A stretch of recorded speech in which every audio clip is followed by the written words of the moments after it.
Chapter 184. A day later, in a mountain forest, the Empress held Rinpoche in one hand and patted the Kirin's back with the other. "Wait here, I will be back in a day." The Kirin shook its head, happily jumped over a mountain stream, turned a corner and disappeared. Even though Rinpoche had been sitting on the Kirin's back for the past 2 days, he didn't have the slightest intention of investigating the Kirin. What was the use of investigating the Kirin when he was about to lose his life? The next second, 2 figures appeared in the house on earth. The Empress held Rinpoche with one hand. At this moment, Rinpoche could barely speak. If the Empress let go, he wouldn't even be able to stand. "Where do we go to get the antidote?" the Empress asked. "Your Majesty, help me get my phone," Rinpoche said weakly. When he woke up, he only drank a little blood. The blood came from a small beast that the Empress caught along the way and poured into his mouth. Rinpoche was placed on the sofa by the Empress. Looking at the back view of the Empress going upstairs, his heart was filled with gratitude. Such a woman did so much for him. What else was there to say? One had to know that she was the Empress of a nation. She didn't sleep or rest for 2 days just to get the antidote for him. For this reason, she even took the risk of entering deep into Great Xia alone. Rinpoche felt that if he could survive this trip, he would be willing to become enemies with the whole world for her. After a while, the Empress took Rinpoche's phone and dialed Qing's number. At this time, she could only look for him. "I haven't seen you for a long time. You have been elusive for the past 6 months." After the call was connected, Qing laughed on the other end. "Come to my house, it's a matter of life and death," Rinpoche said weakly. "Is it because of that woman?" Qing's first reaction was that something had happened to him after getting involved with that woman. "I'm poisoned, come quickly," Rinpoche said while paying attention to the Empress. However, he didn't feel the coldness that he had expected. "Why don't you go to the hospital? Do you need me to call the ambulance?" "I'll arrange a hospital for you," Qing, who was on the other end of the phone, said as he hurried out of the room. "I won't die from this poison for the time being, but I'm afraid that ordinary hospitals have never seen this poison before," Rinpoche replied. Of course, no one had seen this poison before. He was the most powerful person on earth, but it was a pity that this poison was in his body. "Wait, I'll be right there." Qing hung up the phone, came out of the elevator and ran into the garage. He then hurriedly rushed to Rinpoche's place. "Zixiao, change your clothes?" Rinpoche turned his head slightly and said to the Empress. This Zixiao sounded extremely natural. "Which woman was it?" the Empress suddenly asked. Rinpoche almost vomited blood. She actually remembered this matter at this time? "My friend saw you from afar last time and felt that your appearance and bearing were definitely not ordinary. Look, even a blind man could see this. However, he felt that your status was too high, and that it would be troublesome for me to be with you. In our world, we pay particular attention to people of equal social status," Rinpoche slowly explained. He thought to himself, "Qing, in any case, I have saved your life." After hearing this, the Empress didn't say a word. She immediately carried the bag into the house to change her clothes. The things that had disappeared during the previous transmigration did not disappear during the process of transmigration. Instead, they were all left here, tidied up by the housekeeper and placed aside. Qing took almost an hour to arrive. He realized that the person who opened the door was the woman in red that he met previously. Immediately he was a little surprised. He didn't expect this woman to actually be here as well. Furthermore, the previous time was quite a distance away. This time around, the distance between them was closer. That cold and imposing feeling was even more obvious. Just by standing here, he could feel an enormous pressure. He couldn't help but admire Rinpoche. He was actually able to get together with such a woman. Indeed, he was extraordinary. He didn't misjudge Rinpoche back then. After the Empress moved aside, he entered the house and saw Rinpoche lying on the sofa. He went forward to look at his expression and asked, "What happened to you?" "I've been poisoned and now I can't move at all. This is a type of poison that has been extinct for a long time. There are still 13 days before it will act up. After it acts up, it will be the same as Lou Gehrig's disease. I'm afraid that going to an ordinary hospital will delay my time." Qing furrowed his brows and said, "Where did you come across all these strange things?" Without waiting for Rinpoche's reply, he took out his phone and made 2 calls. Following which, he said to Rinpoche, "We have our own laboratory with all kinds of equipment. First, find out the specific situation, then find a few medical experts to help you think of a solution." "All right." Rinpoche nodded his head. Qing helped Rinpoche up. As a result, Rinpoche's weight had increased tremendously recently, which was somewhat unexpected. He had no choice but to raise his head and look at the lady in red. "Can I trouble you to help me?" The Empress stretched out her hand and Rinpoche was already in her hands. It was so fast that Qin didn't even see it clearly. Rinpoche was already being carried by the lady in red with one hand. This made him even more astonished. Who exactly was this lady? Even those who practiced martial arts couldn't be this fast. Furthermore, Rinpoche himself had to expend a lot of effort to support him. In her hands he was just like a straw. Qin drove in front while the Empress and Rinpoche sat at the back. Along the way, Qin used the rearview mirror to glance at the two of them from time to time. As long as his gaze lingered on the Empress's face for more than a second, the Empress would immediately look at him coldly, making him feel extremely guilty. He hadn't felt this way for a long time. It was as if he couldn't raise his head in front of someone. This made him even more curious about the lady's identity. However, Rinpoche didn't have any intention of introducing her. The car stopped at the car park of a building. After he alighted from the car, he realized that the lady was still looking at him from inside the car. This made him extremely astonished as he didn't know what the other party wanted to do. When he went forward to open the car door, the lady pulled Rinpoche out of the car with one hand. "Is she waiting for me to open the car door?" In a split second, Qin immediately felt that he was the valet. His heart was in a mess. In fact, it was just that Rinpoche was the one who eagerly opened the car door every time. Up until now, the Empress still didn't know how to open the car door. This small misunderstanding made Qin's heart in a mess. The three of them entered the elevator. Qin pressed the button for the 11th floor. After alighting from the elevator, he entered a room at the side. There were a few security guards in the room. After checking Qin's identity, they entered another room and another elevator.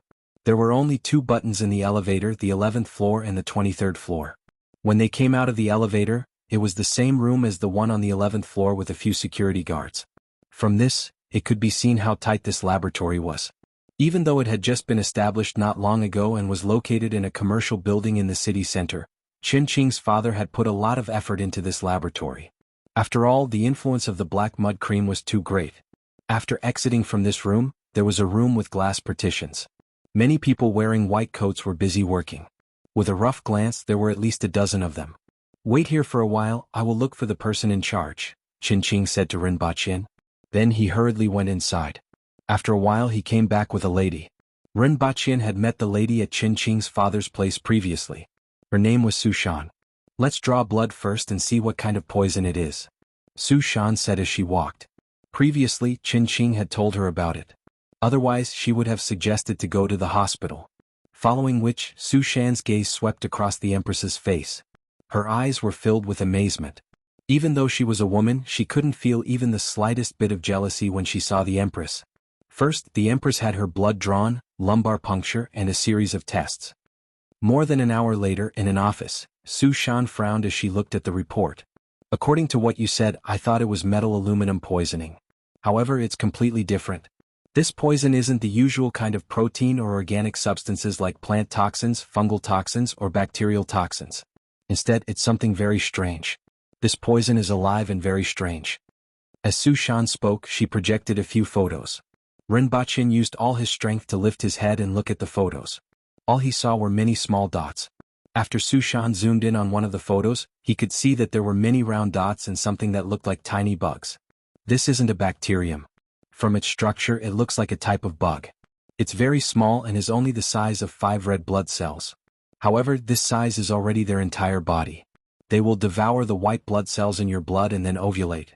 In a very short period of time, they will hatch into even more bugs. After that, they will drill through your blood vessels and attack your neurons, Sushan said seriously. This is something that has never appeared before. This is a new discovery and it has a great significance to the current biology. Sushan's eyes lit up. How do we deal with them? What Rinpoche wanted to know now was how to deal with these damn things. Chapter 187. Qin wanted to make arrangements for the two of them, especially for someone to take care of Rinpoche. However, Rinpoche rejected his offer. After being sent back by Qin, the Empress placed Rinpoche on the sofa and sat at one side. The two of them did not speak. They sat there from evening until late at night, only eating some takeout. Zixiao, go back and rest. Rinpoche spent the entire night sorting out his emotions. There was no point in thinking too much about this matter. He could only hope that there would be some progress on the other side or that he could successfully obtain the antidote from Great Xia. The Empress did not reply. Instead, she switched on the television. "I want to watch television," the Empress said. Rinpoche forced a smile on his face and asked, "What kind of place is the 9 pavilions?" "A gathering place for a bunch of lunatics," the Empress replied casually. "Is it very powerful?" Rinpoche asked. "No one in this world can stop me." The Empress's tone was full of confidence in herself. Even though the Empress's tone was unyielding, Rinpoche could still sense something from her words. "That's amazing. What if they don't give it to us? This emperor has spoken. If they dare to refuse, this emperor will kill them and bury them with you." This time Rinpoche really laughed. This was indeed the Empress's usual style. Soon after, the two of them fell into silence again. Only the sound of a Qing dynasty drama on the television kept on drilling into Rinpoche's ears. "I only hope that your heart is like mine, that you will not disappoint my longing for you. Once you have crossed the ocean, it is difficult for you to be like water, it is an unforgettable madness. It is difficult to say which one is better, the moon or the stars. If you don't lower your head and cry because you have missed the moon, maybe you will see the sky full of stars. It's not inferior to the beauty of the moon." However, at this point in time, Rinpoche was already immersed in his own thoughts. On the other hand, the Empress was watching with bright and piercing eyes. He was just an ordinary person while Qi Zixiao was the emperor of a country. She was peerless in beauty and martial arts, but she could treat him like this.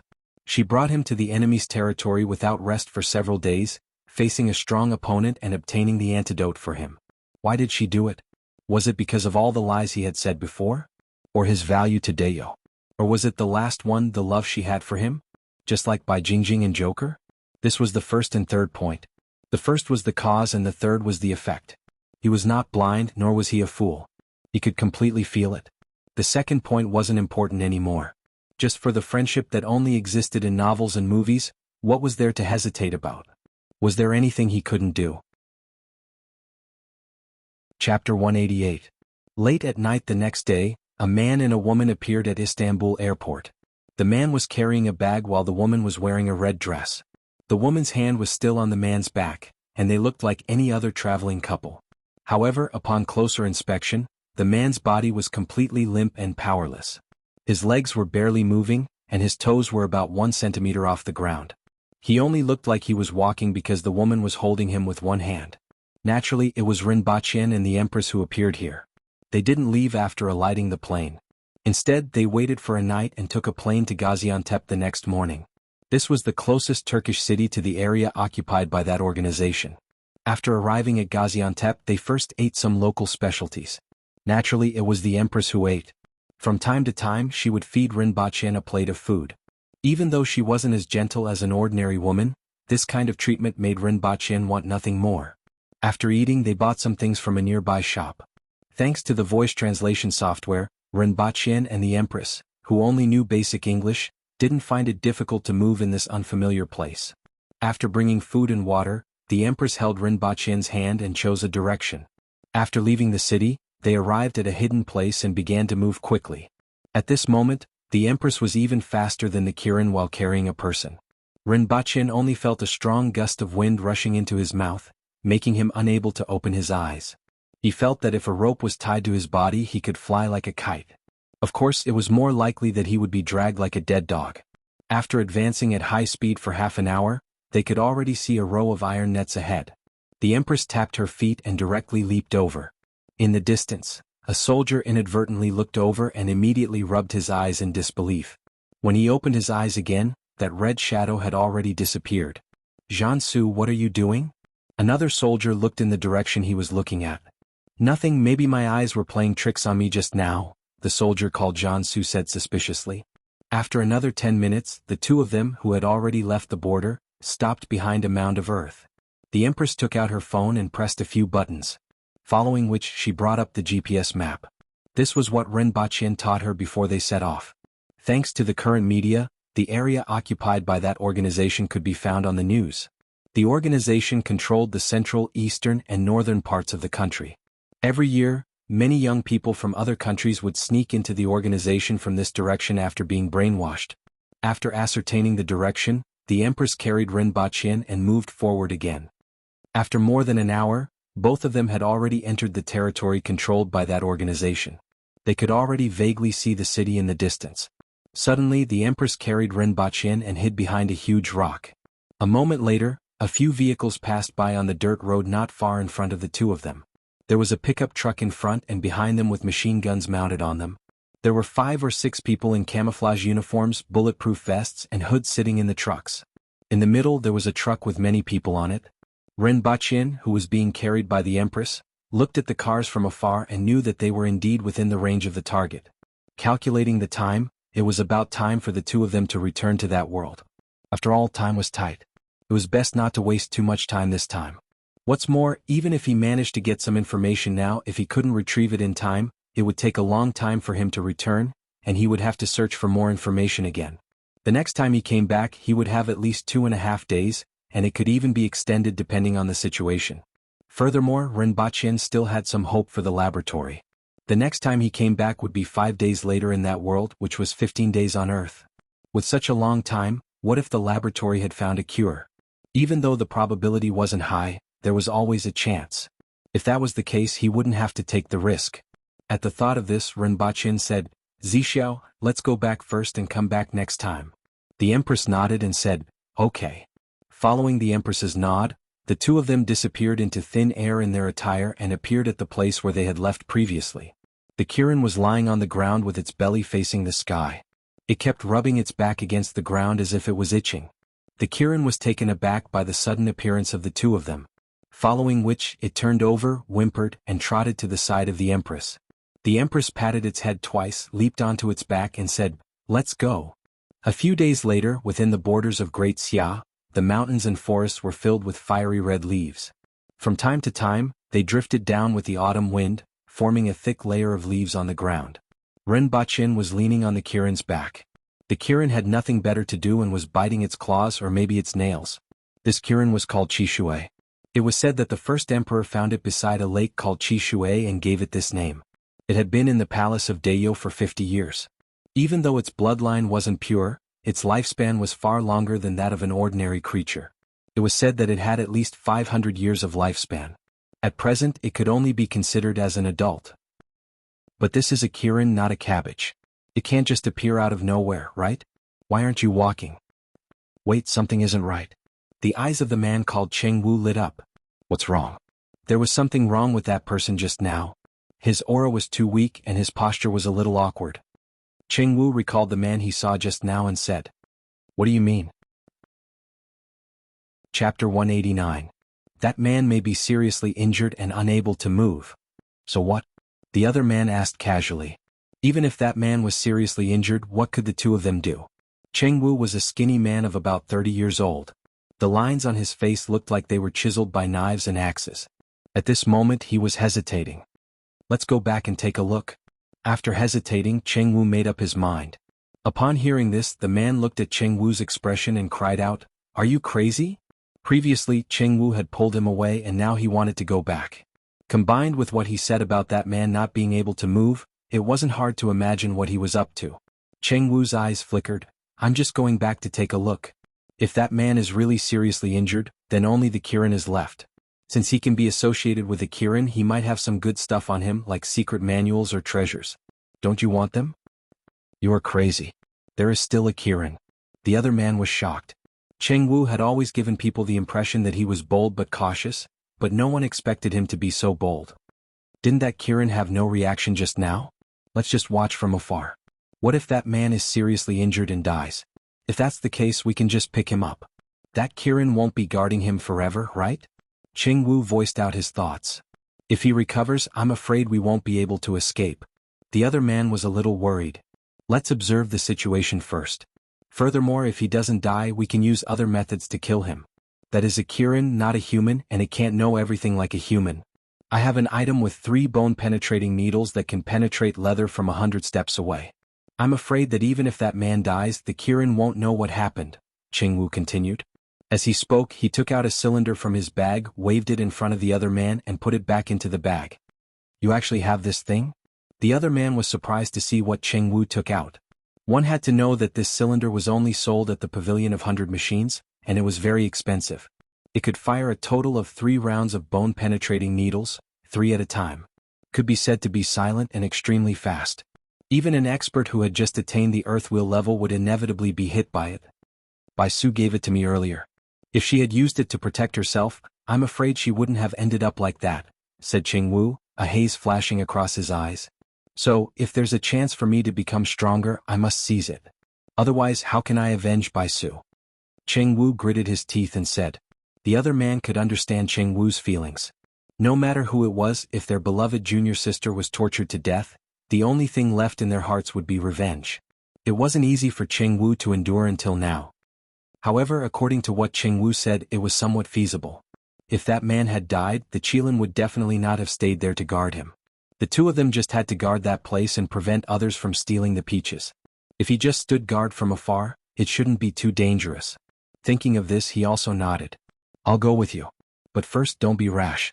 Let's observe the situation first. Cheng Wu revealed a trace of a smile and patted his companion's shoulder. In his heart, however, he said, I'm sorry. I haven't gotten my revenge yet, so I can't die yet. The reason why he had to convince his companions was because of that Qilin. No one knew what kind of strength this legendary species had. If there really was an accident, he would have a slight chance. After all, he ran faster than him. The 2 of them made up their minds and didn't rush back. Instead, they first changed direction and carefully moved towards the place they had been before. Although the 2 of them only took a glance and were in a hurry to leave, Cheng Wu noticed another distance. The trees were closer to that person, which meant that the 2 of them could move closer. More importantly, that person was facing in another direction. The 2 of them made a circle before carefully moving in that direction, trying not to make the slightest sound. When they were about to get close to the place they had been before, the 2 of them could see through the trees and the empty space from before. The 2 of them carefully looked over and saw that the Qilin and the man were there, but there was also another person beside them. It was a woman in red, wearing a somewhat strange red dress. She was squatting there and feeding something into the man's mouth. So there's a companion, the 2 of them thought. In the next second, the woman suddenly raised her head and looked over with a cold expression. Although they were far away, the 2 of them could still feel the murderous and mocking intent in her eyes. We have been discovered. Run. The 2 of them turned around and fled. With just a glance from the woman, the 2 of them felt a chill run down their spines. It was as if their bodies had been poured with ice water. They immediately knew that she was an expert and she was probably much more skilled than their chief. The Empress put down the bowl in her hand. Her movements were neither hurried nor slow. In the next moment, she suddenly disappeared and appeared not far behind the 2 of them. In a flash, she appeared above the 2 of them and directly stepped on one of their heads. That person almost didn't have time to react and was directly stomped into the ground like a nail. Only his hair was left on the ground, and he was directly stomped to death. Cheng Wu was only a few meters faster than the man. When he heard the sound behind him, he turned around and saw that his fellow disciple only had his hair scattered on the ground. Chapter 190. The 4 of them stared at each other for a moment. Rinpoche's face was filled with confusion. Was there really such a coincidence? In the next moment, the 2 of them flew backward without even making a sound and remained motionless in the air. Previously, the 2 of them disappeared behind a huge rock near the road leading out of the city. There were still 3 cars on the road, 2 modified pickup trucks and 1 military transport vehicle. At this moment, there was a row of men wearing camouflage uniforms and headgear peeing at the roadside. Furthermore, they were laughing at the 2 of them for being like sissies who had to hide from people when going to the toilet.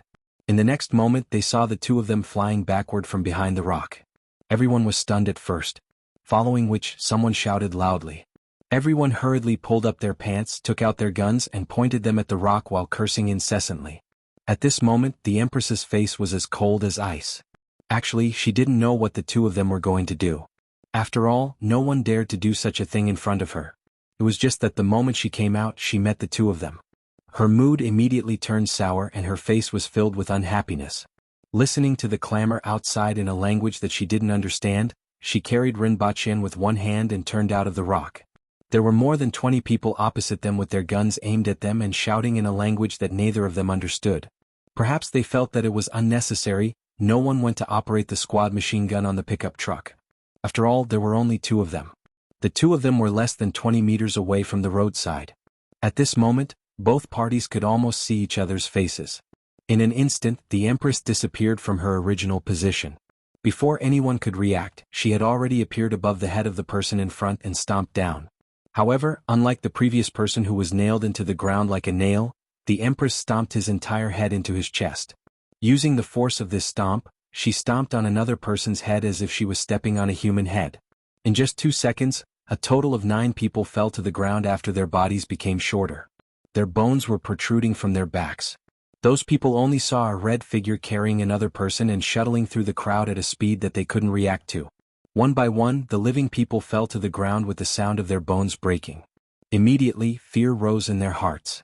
They screamed and raised their guns to shoot randomly in the air. Their guns simply couldn't keep up with the Empress's figure.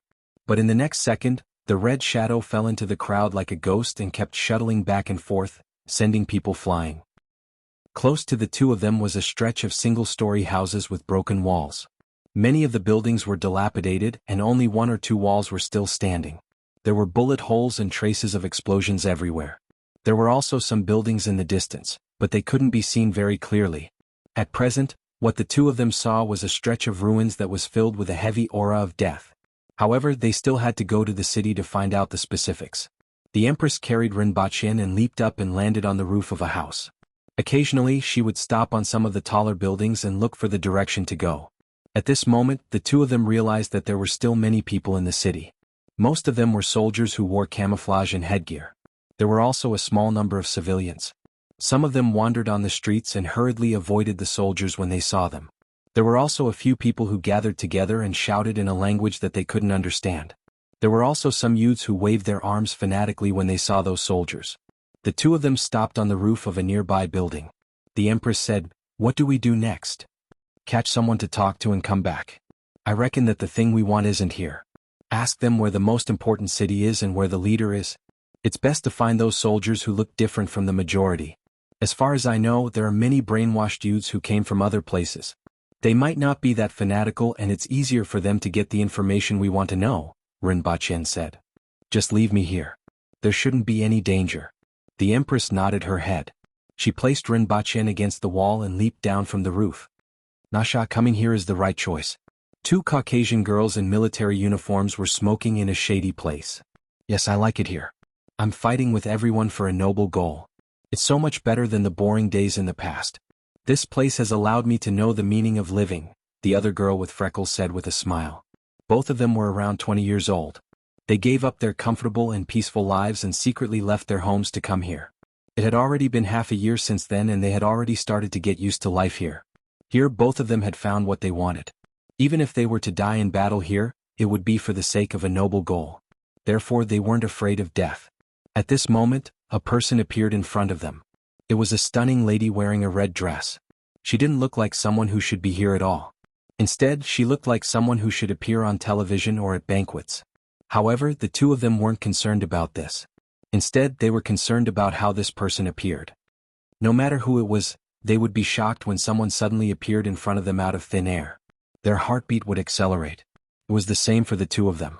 At the same time, they opened their mouths wide and wanted to scream. The Empress slapped one of them on the forehead. The back of his head hit the wall heavily and blood splattered everywhere. At the same time, she grabbed the other person by the neck and disappeared. After a while, someone found a female soldier lying on the ground. Her eyes were wide open. She had long lost her breath. Immediately, someone shouted a warning.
Chapter 191. I'll make up for it tomorrow after attending the wedding. Actually, I've always wanted to discuss something.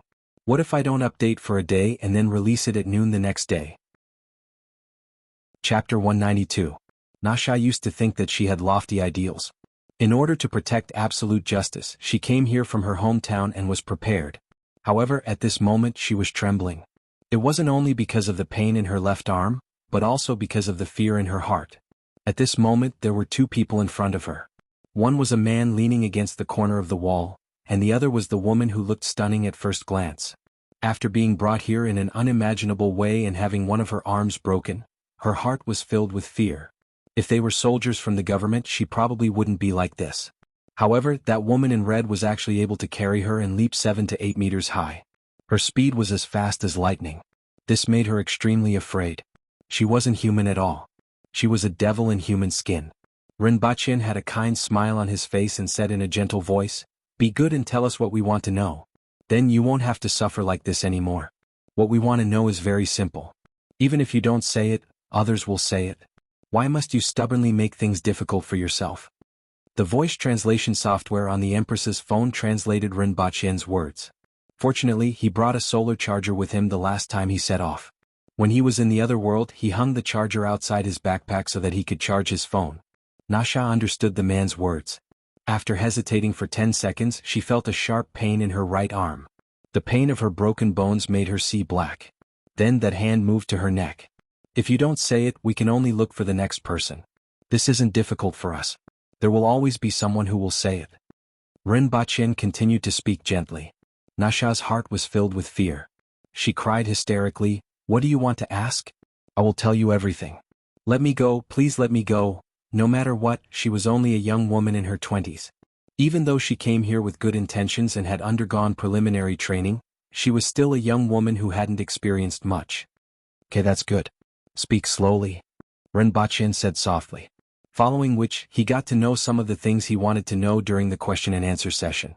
In fact, this girl didn't know much. It was impossible for her to know too many things, such as where the sarin gas was or where the leader of the organization was. However, this gave Rinpoche a sense of direction. He knew the location of the so-called capital of this organization. It was about a day's journey from here. With the Empress's speed, it would take her at most half a day. The higher-ups of the organization must be there. Even the head of the organization must be there. Perhaps he could get what he wanted. Very quickly, they discovered the corpses that weren't deliberately hidden and Rinpoche, who was hiding in a corner. When he heard the sound of the rooftop door being kicked open and the hurried footsteps, Rinpoche closed his eyes and tilted his head, pretending to be unconscious. At the same time, he shouted in his heart, "Your Majesty, if you don't come back soon, you won't be able to see me again." Pretending to be unconscious was indeed the most suitable action that he could do now. Even though his clothes and appearance were different from the ones here, and a few muzzles were immediately aimed at him, pretending to be unconscious could more or less buy him some time and reduce the number of beatings. Chapter 193. A few soldiers pointed their guns at Rinpoche. Then one of them came to the back and said something to them. Then he said something into the walkie-talkie. One of the soldiers quickly came to Rinpoche and poked him with his gun. Seeing that Rinpoche didn't respond, he gestured to the back. After being poked by the gun, Rinpoche could barely keep his body still. To be honest, pretending to be unconscious wasn't an easy thing to do, especially under such circumstances where he couldn't move or open his eyes to look at his surroundings. He had no idea what was going on outside and could only pray that the Empress would come back soon. Otherwise, if something happened, he would be wronged. At this moment, there were 5 to 6 guns pointed at Rinpoche on the rooftop. A few of them were checking the corpses while the rest of the people came over after searching the area. 2 of them had already picked Rinpoche up and were ready to drag him back for interrogation. At this moment, a red figure carrying a person appeared in a corner. After seeing the soldiers on the rooftop, she was immediately alarmed. Could that person be in trouble? At the thought of this, she panicked a little. Without any time to think, she appeared outside the crowd in a flash. Before the 4 soldiers with guns could react, they were hit by a strong force. The moment they were hit, their bones were shattered and their internal organs were smashed. Without any sound, they were sent flying from the rooftop. Although the sound of flesh being hit could be heard and the guns falling to the ground, a few more people were sent flying before that happened. Even though the remaining people realized something was wrong by the time they turned around, half of them had already turned into corpses. When the people on the rooftop saw the corpses falling from the sky like dumplings, they immediately cried out in alarm. When the person in the Empress's hands saw the soldiers on the rooftop, he was pleasantly surprised. However, after the Empress's ghost-like figure shuttled through the crowd, that person swayed for a while and saw his surroundings clearly. The soldiers on the rooftop were all gone. This caused him to widen his eyes and open his mouth wide, but he couldn't say anything. "I'm late," the Empress said while holding Rinpoche with one hand. Her tone carried a tinge of guilt and concern. Rinpoche opened his eyes and looked at the Empress. He smiled and said, "You're not late, you're just in time." When he heard a few short panicked sounds just now, he calmed down. When the two people beside him suddenly let go of him and let him fall to the ground, he didn't panic at all. In fact, he was really fine. Fortunately, the Empress came back quickly. Those people wanted to bring him back and didn't do anything to him. However, he still praised himself for being smart and quick-witted just now.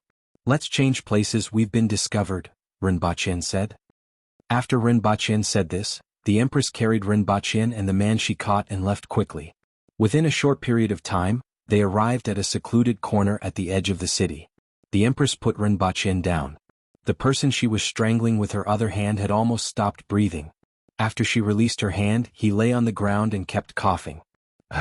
Rinpoche looked at this person's face with the light. And suddenly he remembered. Rin of the people. If it was that person, then the Empress had really made a great contribution this time. At the very least, the world should award her a Nobel Peace Prize. Rin, Chen Rin, Li Huff.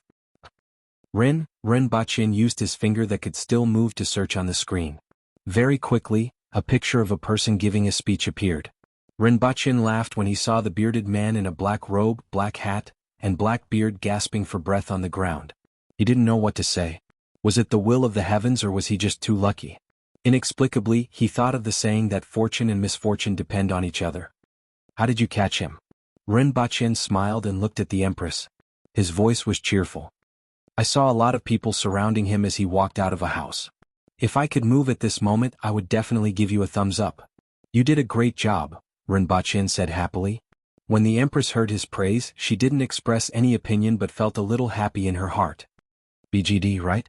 Rinpoche was all smiles as he looked at the man in the black robe. That man trembled when he heard the voice. He looked at the Empress with fear. In just a short period of time, he had already witnessed the strength of this woman. It wasn't something that a human could possess. He even suspected that the gods were here to punish them.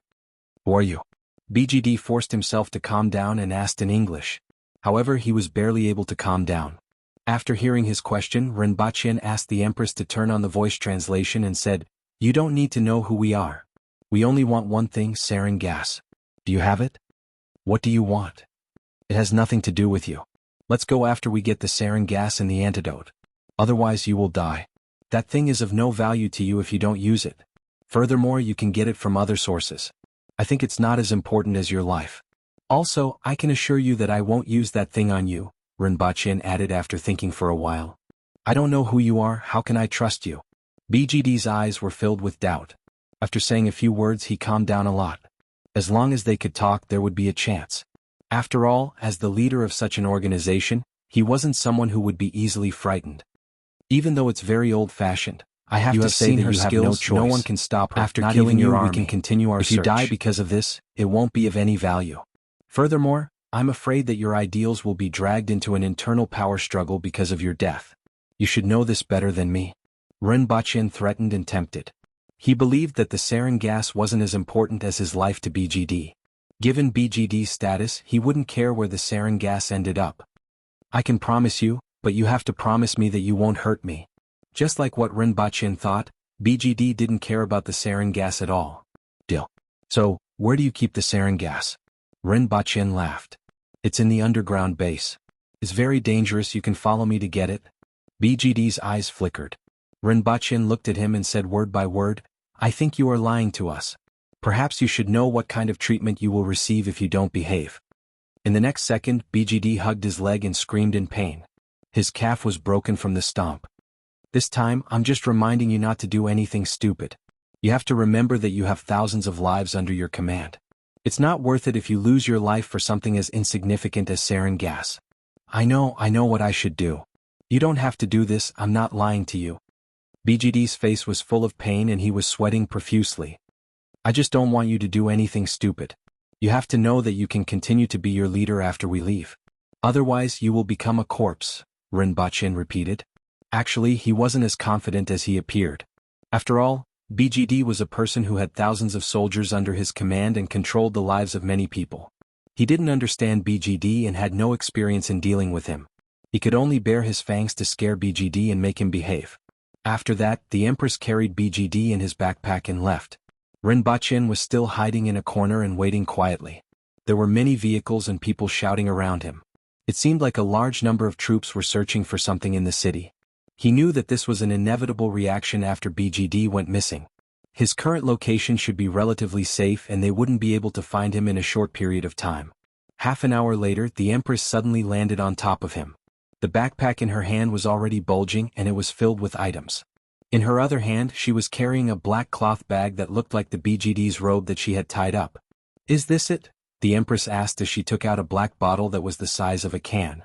Looking at the size of the bottle and the bulging of the backpack, there were at least 20 to 30 bottles in it.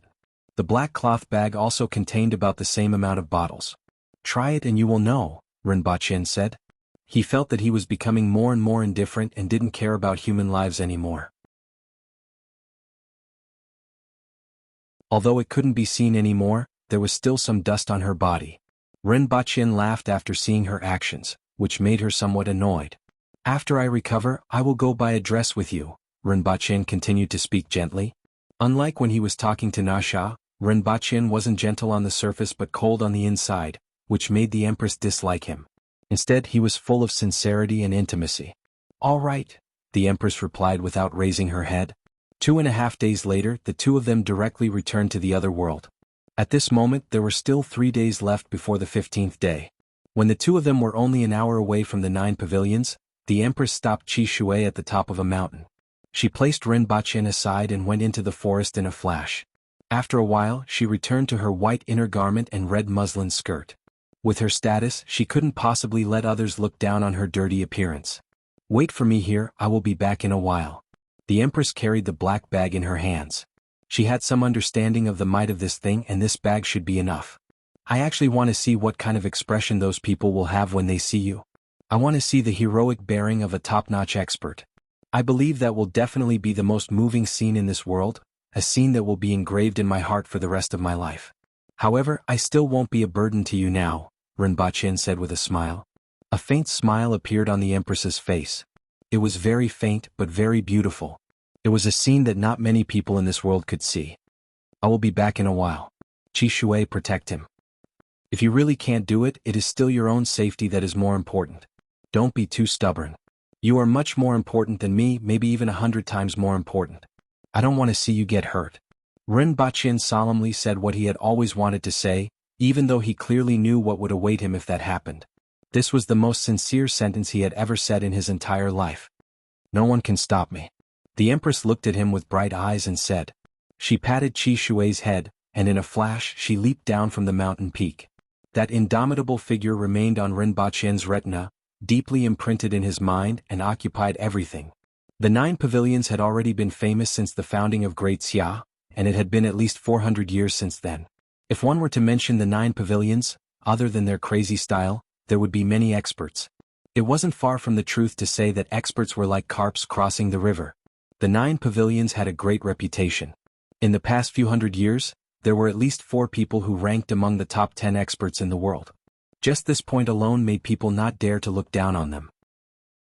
However, the 9 pavilions was so big, and there weren't many people who truly understood them.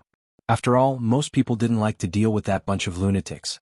The 9 pavilions was located in a kernel. It would be more appropriate to say that it was a very large village.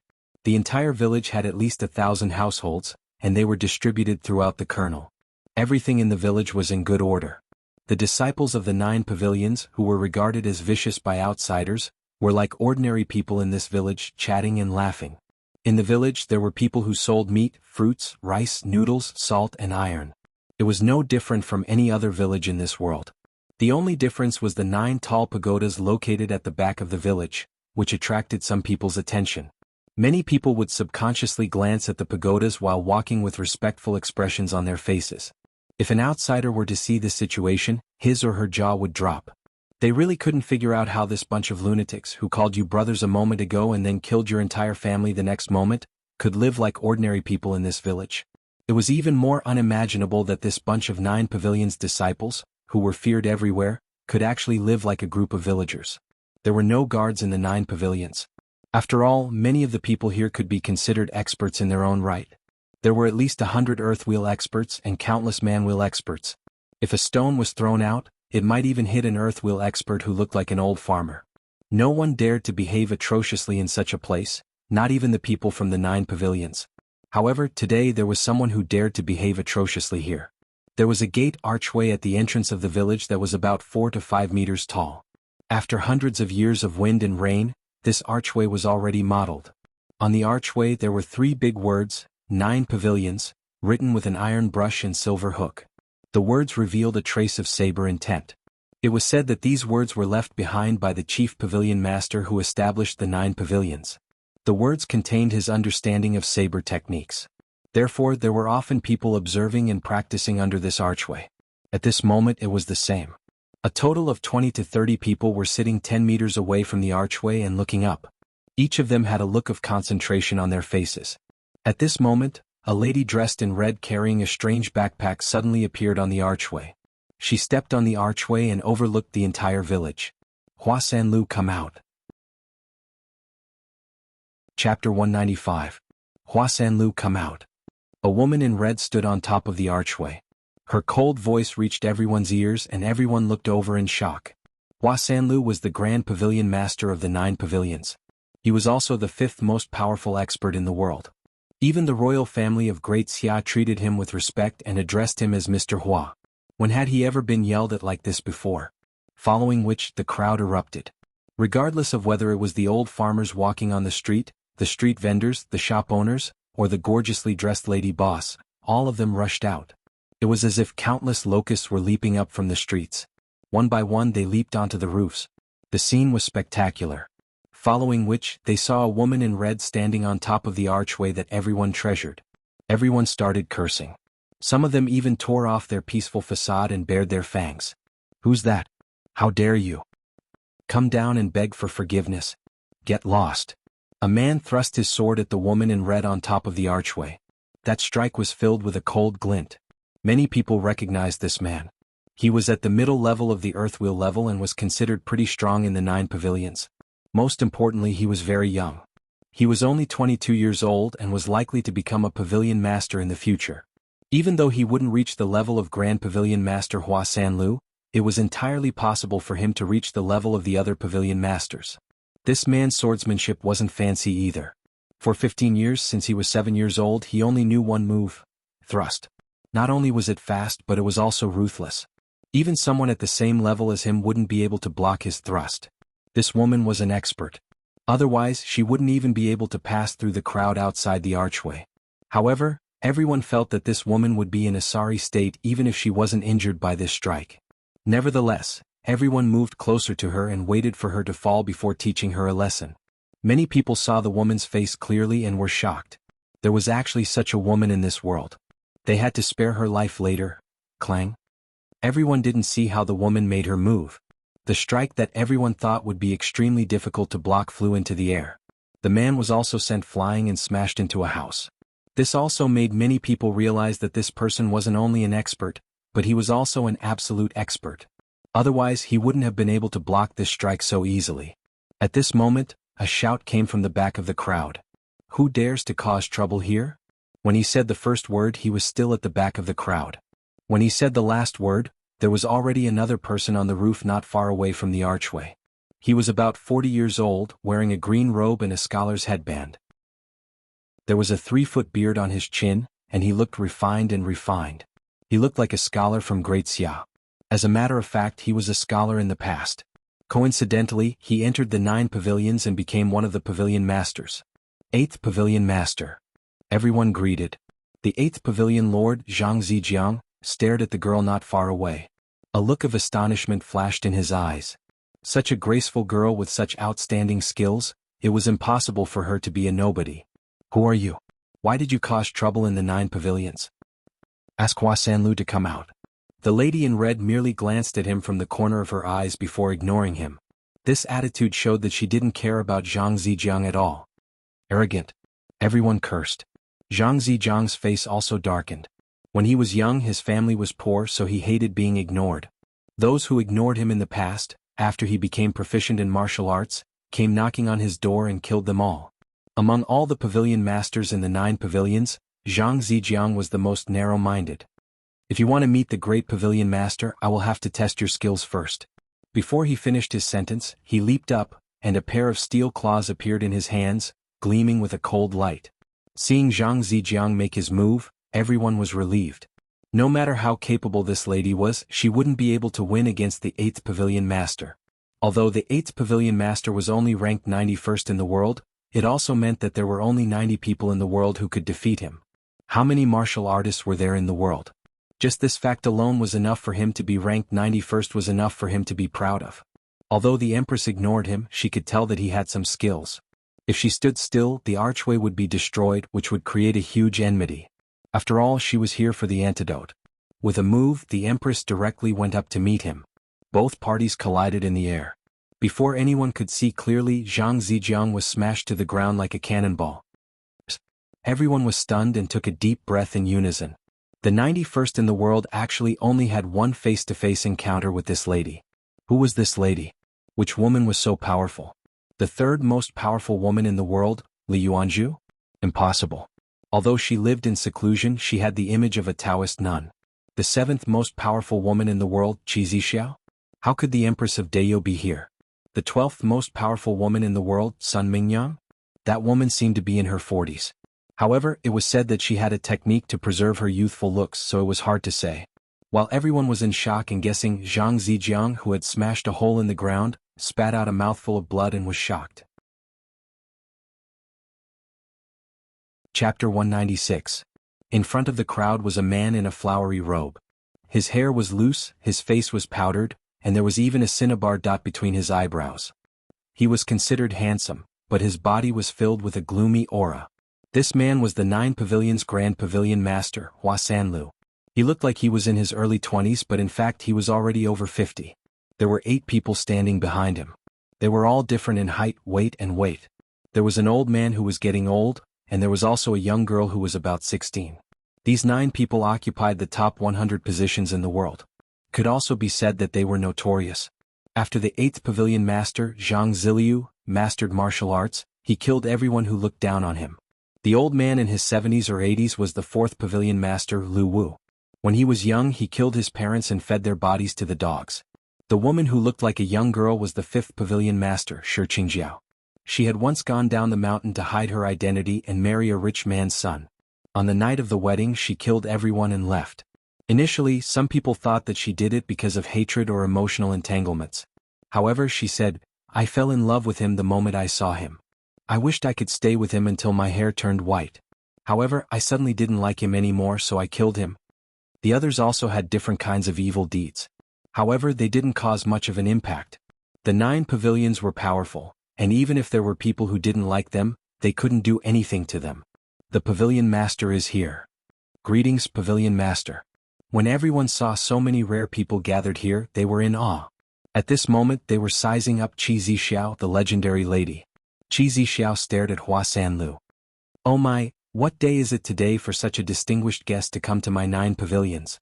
If I had known earlier, I would have gone out to welcome you. I just don't know why you, the Empress of Deyo, are here. Aren't you afraid that you won't be able to return?" Hua Sanlu smiled mysteriously and spoke in an exaggerated tone. "Give me the antidote for half-dead. Tell me what you want." The Empress didn't beat around the bush and went straight to the point. "A half-dead. Is there an antidote for that?" Hua Sanlu was surprised. He then looked behind him suspiciously and asked, "Is there an antidote for half-dead? Why didn't I know about this? Since Grand Pavilion Master hasn't heard of it, then there's naturally no such thing." Shi Qingjiao covered her mouth and chuckled. Upon hearing this, the Empress's heart tightened and her murderous aura soared into the sky. If there was no antidote in the half-dead state, would that person be like a wooden man in the future? I remember now. There seems to be an antidote. My memory has been getting worse these past 2 years. However, I'm very curious. Who was the one who was afflicted with this half-dead poison that made you, the Empress of Deyo, personally come over to ask for it? Hua Sanlu chuckled. I heard that you've been raising a gigolo recently. Could it be him? In the entire imperial court of Deyo apart from Hongwu, there is probably no one else worthy of your attention. The Empress exuded a cold aura, and the surrounding temperature dropped by a few degrees. There was even a gust of wind blowing, causing the Empress's hair to flutter. Give me the antidote. The Empress's voice was devoid of warmth. Ayaya, you're the one begging me now. I'm so scared when you talk like that. Hua Sanlu said in a weird tone. Everyone burst into laughter. If they saw Qi Zixiao outside, they really wouldn't dare to do anything. But here, with Hua Sanlu, who was more powerful than Qi Zixiao, around, no one had the slightest bit of fear. To be able to laugh at the seventh most powerful expert in the world and see her suffer a setback, they might not have such an opportunity again in this lifetime. The Empress frowned slightly and the coldness in her body intensified. This Hua Sanlu was indeed the most ungraceful and disgusting one among the top 10 experts in Deyo. If it wasn't for the fact that she still wanted to get the antidote, she would have beaten him up without a second thought. Give me the antidote and you can state your conditions, the Empress said again. So generous, so awe-inspiring. As expected of Qi Zixiao. Since you said so, I'll state my conditions now. Hua Sanlu had a weird smile on his face. He pointed at the Empress and said, I want you. Everyone laughed again. At this moment, a layer of ice could be scraped off the Empress's face. That gigolo you are raising. Give him to me, I'll save him and he'll stay with me. How about that? I'm very curious about a man who can even charm someone like you. Hua Sanlu changed his tone and said. You're courting death. The Empress clenched her fists and said. In her entire life, who had ever spoken to her like this? If you brought along 1,500 winged cavalry warriors or Hongwu, I might not have dared to do it. But you came by yourself, why wouldn't I dare? Hua Sanlu laughed. What conditions do I have to give you the antidote? The Empress clenched her teeth and asked. Ayaya, you're really cute. You actually haven't fallen out with me yet? It seems like that person is really important. There aren't many opportunities like this, I have to think about it carefully. Hua Sanlu laughed again. Go, bring me the antidote, Hua Sanlu suddenly said to the person behind him. The 9th Pavilion Master, Zhu Lang, was plump and looked like a rich man. He had been wiping his sweat since he arrived. At this moment, after hearing Hua Sanlu's words, he immediately sighed and ran to the back. Chapter 197. At this moment, the Empress squinted her eyes and pounced on Hua Sanlu. If she wasn't waiting for the antidote, she wouldn't have been able to control herself. In the entire Deyo, who dared to speak to her like this? Outside of Deyo, who dared to speak to her like this? Do you really think that I can't touch you just because you're the 5th most powerful expert in the world? Do you really think that I can't beat you to death? Do you want to die? I'll beat you to death right now. At this moment, the Empress turned into an arrow in everyone's eyes. They could only see a blurry shadow, and from this they could see the Empress's speed. Before anyone could react, she exchanged a few blows with Hua Sanlu, who was on the ground. Following a loud bang, both of them were sent flying. Those who didn't have time to react were sent flying by the explosion. Other than the archway behind the Empress, all the other buildings collapsed with a loud bang. Only the archway, which looked old and colorful, wasn't affected at all. Even the black bag hanging on the archway wasn't affected at all. Everyone was overwhelmed with shock. Was this the strength of the top 10 experts in the world? The Empress did a somersault and fell from the sky. When Hua Sanlu landed, he stomped on the heads of 3 people in succession before stabilizing himself. However, he didn't seem to care at all. Instead, he laughed and said, Interesting, really interesting. At the same time, he leaped more than 10 meters high before pouncing on the Empress. In everyone's eyes, an incomparably huge pitch-black saber appeared in the sky and slashed down with boundless momentum. Just that aura alone was enough to make many people unable to move. This was an ability that only a few spirit wheel experts could master and use, the embodiment of the spirit, or rather, God martial arts. After passing the heavenly barrier, one could advance to the God level. The difference between the God level and the previous ones was that the God level cultivator cultivated the spirit and condensed all the essence, chi and spirit in the body into God martial arts. Only after condensing God martial arts could one be considered a true top-notch expert. God martial arts was their strongest means of fighting the enemy. However, condensing God martial arts was a bottleneck for most people. Some spirit wheel experts even died because of this. This kind of thing happened frequently. Faced with this mountain-splitting saber, The Empress could even feel the sharpness of the saber. Both her eyes and even her hair turned blood red. This was the manifestation of the condensation of the blood and chi in the Aboriginal's body. The practitioners from the other countries would switch to practicing God martial arts after reaching the spirit wheel level, but the Aboriginals would always activate the power of their bloodline and spread the power of their blood throughout their bodies. This was the biggest difference between the two. The Empress clenched her fist and met the attack head-on. A series of loud noises rang out in the air. From below, everyone could only see a long black saber being wielded by a giant's arm as it continuously collided with a red figure.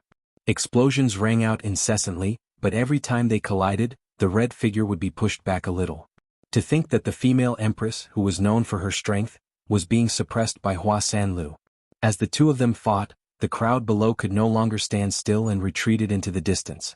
There was even one person who retreated a little too slowly and suddenly exploded into a shower of blood that filled the sky. At the same time, numerous blade marks that were a full foot deep appeared on the ground. This caused everyone to scramble to escape, afraid that they would be affected by the battle. Just the leaking sharp chi alone was enough to cause such damage to the ground. One could well imagine what kind of situation the Empress was in. As the two of them fought, even the other 8 pavilion masters had no choice but to retreat a little. They were deeply shocked by the strength of the two. Even though they already knew that Hua Sanliu's strength was unfathomable, no one expected it to be to this extent. Perhaps only the combined strength of the 8 pavilion masters would be able to contend against him. Boom! With another loud noise, the Empress was sent flying. She adjusted her body in midair and landed on a huge rock that was more than 100 meters away. As her feet landed on the ground, the huge rock beneath her feet cracked with a loud bang. The Empress raised her hand and saw that there were already a few shallow bloodstains on her fist. At this moment there were also a few more wounds on her body. How can you kill me with just this amount of strength? Tell me, how can you kill me? Hua Sanlu laughed maniacally in the air. At this moment the Empress's eyes and long hair were all blood red. Her shoes had long been shattered and she was standing there barefooted. Phew! Phew! What's that sound? The person who spoke was the burly man who looked like he was made of steel. He was the 3rd pavilion master, Zhong Feng. He seemed to have heard something. It's coming from that side. Shi Qingjiao looked at the direction where the Empress was standing with a serious face. At this moment, the Empress's aura was rising continuously, giving people the feeling that a ferocious beast was awakening. It's the sound of breathing. Another pavilion master said in disbelief. This breathing sound gave him the feeling that a huge beast was breathing. It gave people the feeling that a huge beast was suppressing its bloodthirsty madness before attacking and accumulating energy in its body. At this moment, the Empress's body changed again. Strange patterns began to appear on her skin and covered her entire body. The Empress opened her mouth slightly, and as she breathed, a white mist was spat out from her mouth like an arrow before dissipating. Hua Sanlu, who was in the air, realized that something was amiss earlier than the others. Previously, Qi Zixiao's strength made him feel a little strange. Even though she was strong, she seemed to be weaker than the 7th most powerful expert in the world. After he had condensed his god of martial arts, the speed at which she fell into a disadvantageous position was too fast. At this moment he realized that Qi Zixiao had actually not used her full strength all along. Now Qi Zixiao's aura was a notch higher than before and was still growing. She was about to reach the point where she could compete with him as an equal. What kind of martial arts was this that could actually increase her strength by a notch in such a short period of time? Interrupt her, we can't let her continue. Hua Sanlu suddenly had this thought. Die. Following Hua Sanliu's shout, his god of martial arts transformed into countless saber shadows and slashed at the Empress who was standing on the huge rock. Phew! As the Empress exhaled a long breath, when she raised her head again, there was no longer any black color in her eyes. Her face was also covered with blood-red patterns. Roar! The Empress suddenly let out a roar and disappeared in an instant. When she reappeared, she was already in mid-air. She clenched her fists and faced the countless saber shadows. Boom, boom, boom, boom, boom. A series of loud collisions almost set off a sound wave. This time, even the 8 pavilion masters couldn't see what was happening on the battlefield. They could only see a black light that seemed to be engulfing everything. Occasionally they would see a red dot at the edge of that black light, which proved that the person was still there. The Empress's fists collided with that ball of black light over and over again. Indiscernibly, cracks began to appear on the edge of that huge black saber. Following which, the cracks became bigger and bigger until they covered the entire saber. Roar. In midair, the Empress let out a roar that sounded like that of an ancient giant beast. She ferociously punched that black saber, and that long saber in midair suddenly shattered into countless pieces. A figure was thrown far away. Grand Pavilion Master, everyone cried out involuntarily. Roar. In an instant the Empress disappeared from the sky, following which she appeared above Hua Sanlu, who was thrown into the air. She punched Hua Sanlu's chest and smashed him down. The Empress followed him down like a shadow, punching him again and again. A black shield appeared in front of Hua Sanlu and barely blocked the Empress's fists. At this moment Hua Sanlu was violently vomiting blood. Even his 5 orifices were bleeding. Bang bang bang. Save Grand Pavilion Master, the second Pavilion Master shouted loudly. The 8 of them looked at each other, but no one actually took a step forward. At this moment Qi Zixia was obviously not right. Even Grand Pavilion Master Hua Sanlu had been defeated. At this moment it was better for someone else to test the waters. All 8 of them thought so. Therefore none of them moved. In the next moment all 8 of them leaped out at the same time. A thin sword appeared in the hands of the second Pavilion Master, Jiang Hailu. The body of the third Pavilion Master, Zhong Feng, emitted a metallic luster. A long rod appeared in the hands of the fourth Pavilion Master, Lu Weng.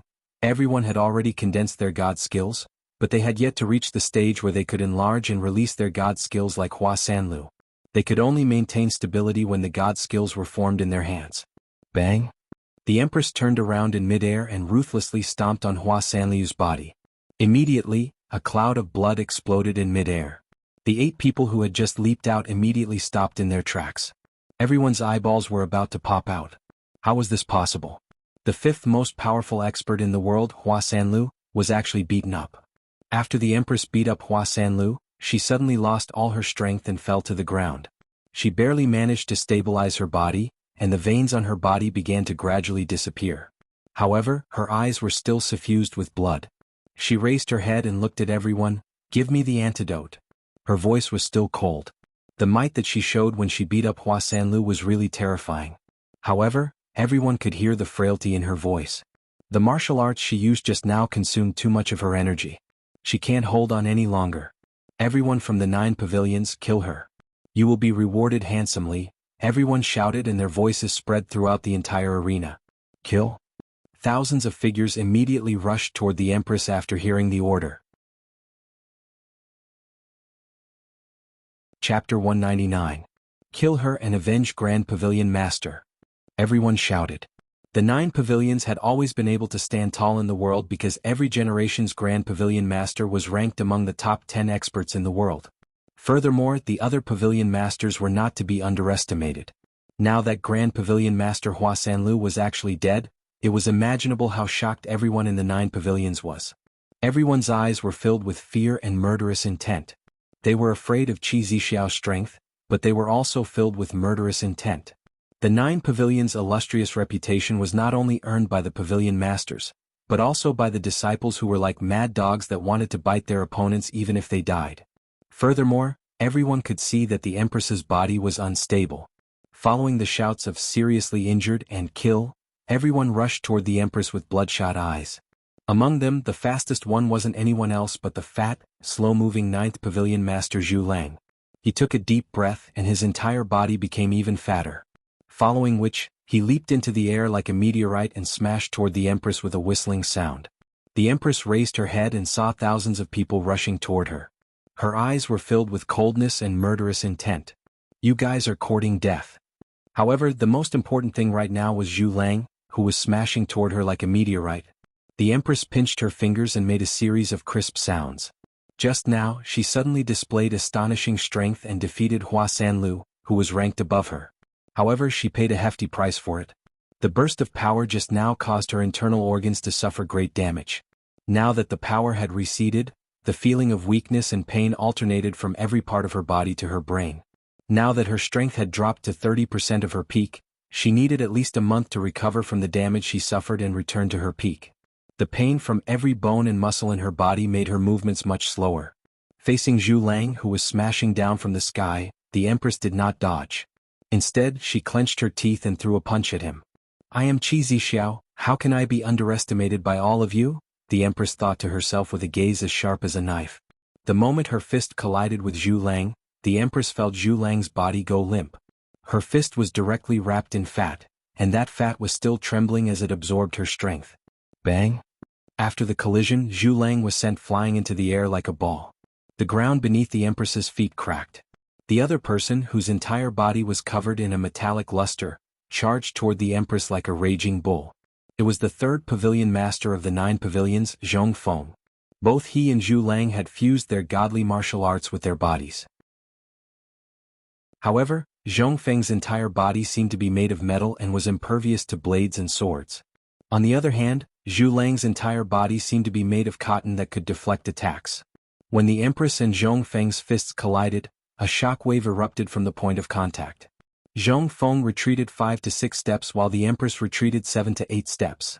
This made everyone even more certain that the Empress was in a bad situation.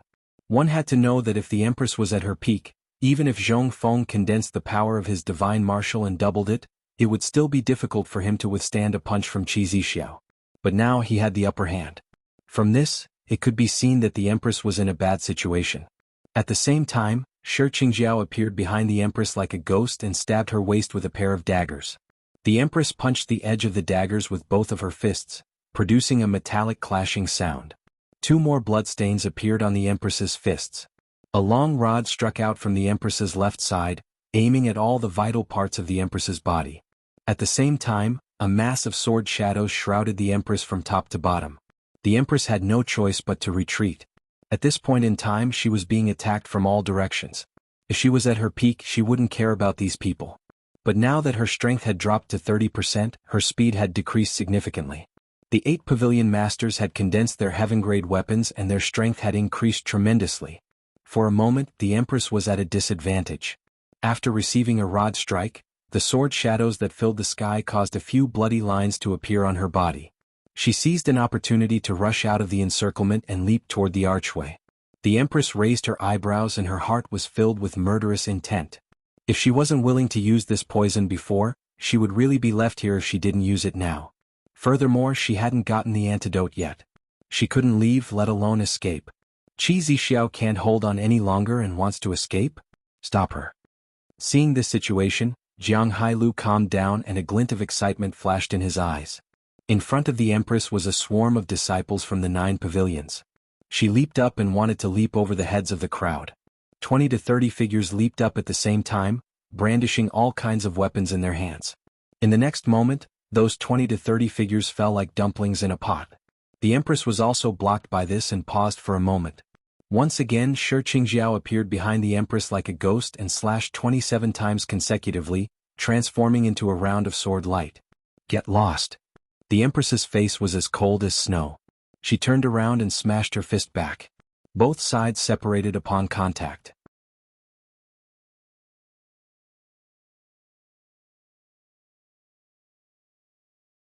"10 kilograms was enough to turn an area into a dead zone, not to mention in such a small area. Ordinary people would definitely die within 2 minutes if they were exposed. From the time the Empress kicked the sarin gas until now, a total of 7 minutes had passed. Excluding the time for the sarin gas to evaporate, she had been exposed to a high concentration of sarin gas for 5 minutes. The disciples of the 9 pavilions were much stronger than ordinary people. It took them 5 minutes to die, but because of this, everyone had inhaled a large amount of sarin gas. It was too late for them to escape. One by one, the disciples of the 9 pavilions ran out with terrified expressions on their faces. However, they didn't run far before they fell to the ground with their bodies twitching. The expressions of the 8 great pavilion masters changed drastically. No matter what, they had never thought that Qi Zixiao would actually poison them. Furthermore, they had no idea how she did it. "Qi Zixiao, did you take the antidote just now?" Jiang Hailu suddenly recalled the scene just now and immediately understood. What Qi Zixiao took just now wasn't some medicine to restore her body's condition, but an antidote. At this moment, everyone stopped and subconsciously looked at the black backpack that she had kicked into pieces. At this moment, it had turned into countless fragments that were scattered on the ground. Just now, Qi Zixiao took 2 small bottles from that backpack and drank them. Where would she find the antidote now? I have said before, all of you are courting death. The Empress looked at everyone coldly. Her breathing was somewhat rapid, and blood flowed from the corner of her mouth. It was extremely difficult for her to persevere for the past 7 minutes. Take out the antidote, Jiang Hailu shouted sternly with a glimmer of hope, even though he knew that it was very unlikely.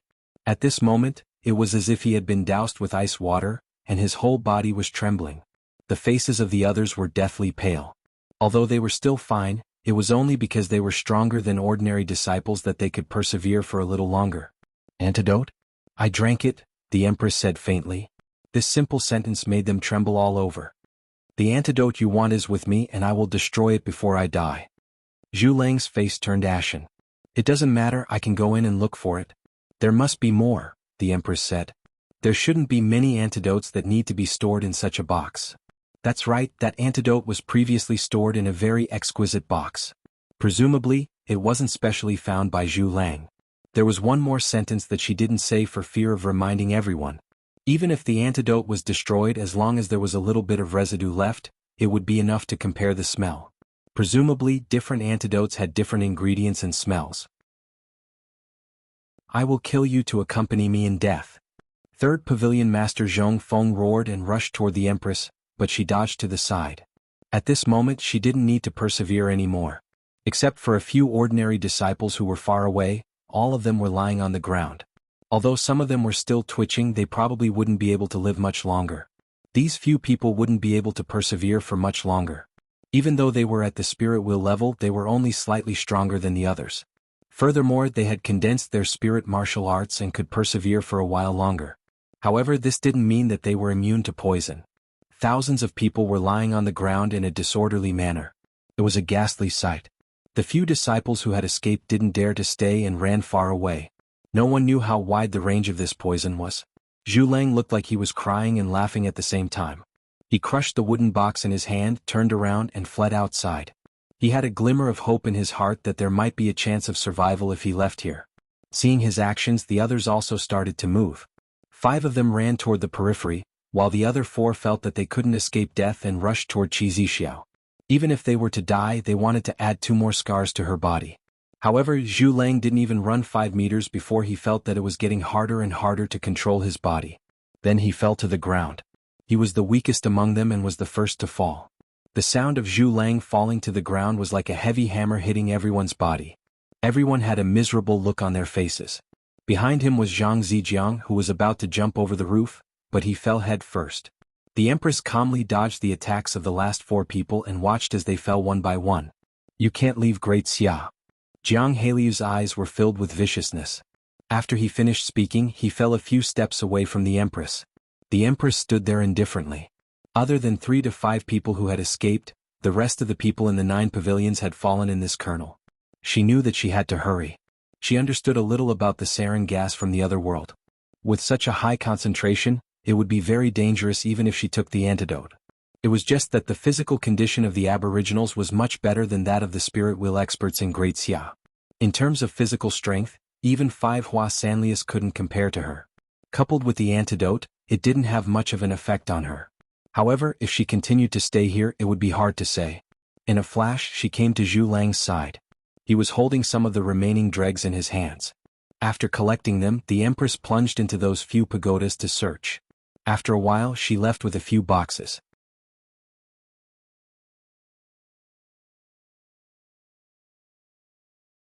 As for the legacy of the 9 pavilions, it was indeed the top legacy of Great Xia. However, she wasn't interested in it and couldn't be bothered to plunder it. Behind her, only the ghost-like 9 pavilions and countless corpses were left on the ground. Other than a few ordinary disciples who had escaped, the rest of the 9 pavilions were all dead. Chapter 201. Rinpochen was very anxious on the mountain. It was impossible to say that he wasn't worried. But other than moving his fingers, what else could he do? After waiting for at least 8 to 10 hours, Rinpochen finally saw a red figure appear in front of him. At this moment, the Empress was in a sorry state. Her white inner shirt and red chiffon skirt were torn and stained with blood. Her waist and shoulders were dripping with blood. Her face was pale and there was a trace of blood at the corner of her mouth. Zixiao. Rinpochen's heart tightened. Seeing the Empress in this state, it was as if his heart was stabbed. In his eyes, the Empress had always been awe-inspiring. When had she ever looked like this? When had she ever been in such a sorry state? But who was she doing this for? With such thoughts in his mind, he couldn't speak for a moment. At this moment he threw the matter of the antidote to the back of his mind. "Open your mouth." The Empress stood in front of him and said. A Longan-sized pill appeared in her hand and a few boxes were thrown on the ground. Seeing that Rinpoche was still in a daze, the Empress pinched open his mouth and popped the pill in. It almost got stuck in his throat and choked him to death. Seeing that he couldn't even breathe, she quickly slapped his back to get the pill out and stuffed it into his mouth. Rinpoche chewed the pill with great difficulty and swallowed it. Then the Empress stuffed a water bag into his mouth and drank a mouthful of water.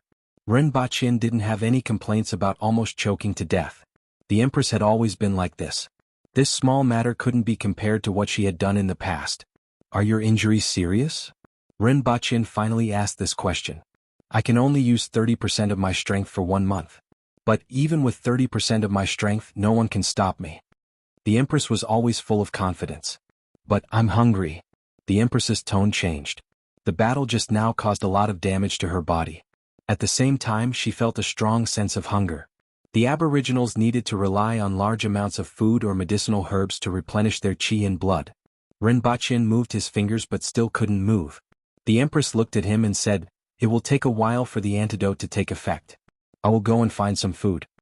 Rinpoche nodded. The antidote wasn't an elixir and naturally wouldn't take effect immediately. He watched as the Empress left again. After the Empress left, Rinpoche tried to move his body every once in a while.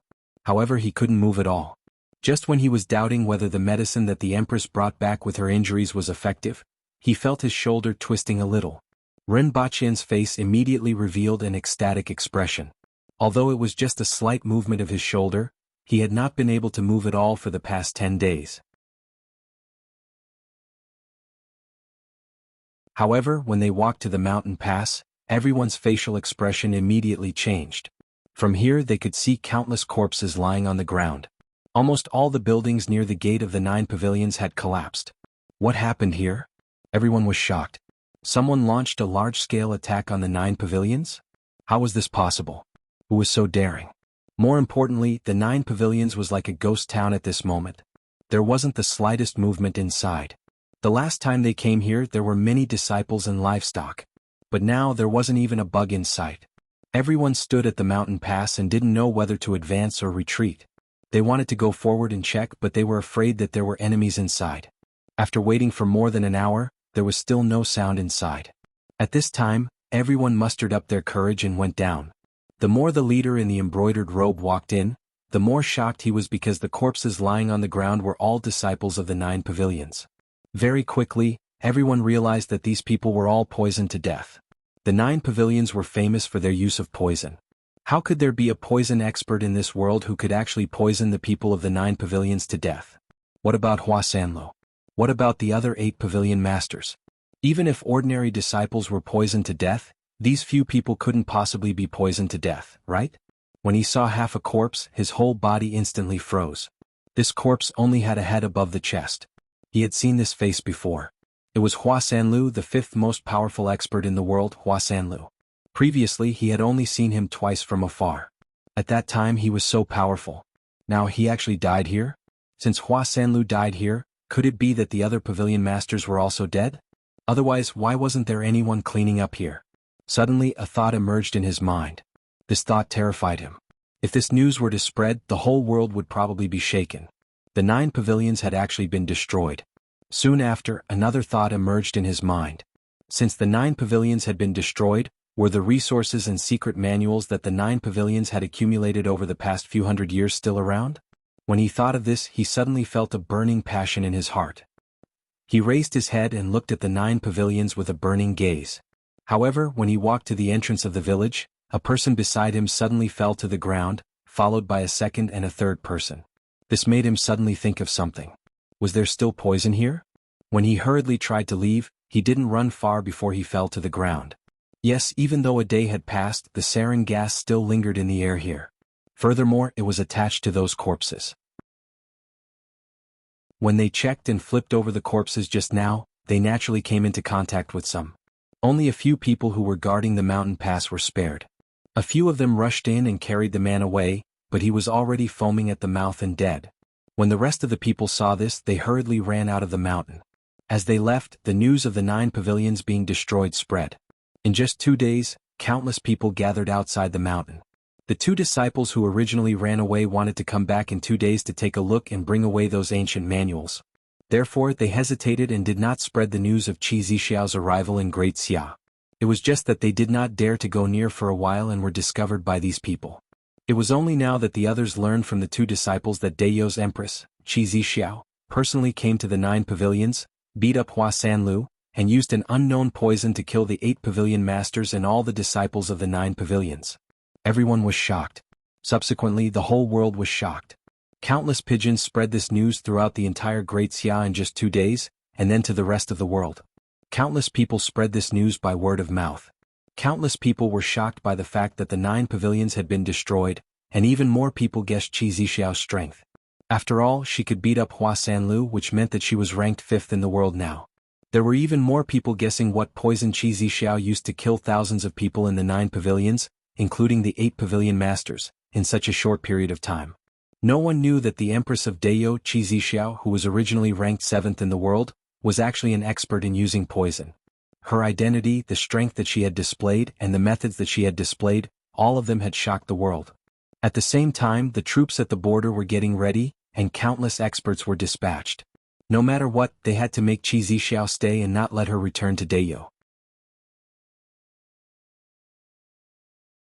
Chapter 202. When the news of the destruction of the 9 pavilions spread, countless people in Great Xia were shocked.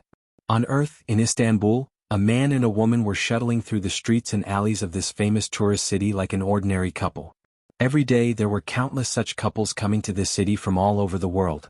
As a result, it was hard to attract attention. If there was anything that caught people's attention, it would be the combination of that woman's exquisite and heroic face, as well as her ice-cold aura that kept strangers away. However, that feeling was completely gone at this moment. All her attention was on the Turkish barbecue meat in her hands, and she only occasionally glanced at the beautiful scenery around her. Rinpoche was also carrying a bag with all kinds of famous local snacks in it. The two of them bought and ate along the way. Rinpoche carried the bag along the way and the Empress ate along the way. Every time Rinpoche saw a snack, he would run over and buy it. He would try a little bit of it himself, and the rest would go into the Empress's mouth. Ever since the battle that day, the Empress's appetite had increased tremendously.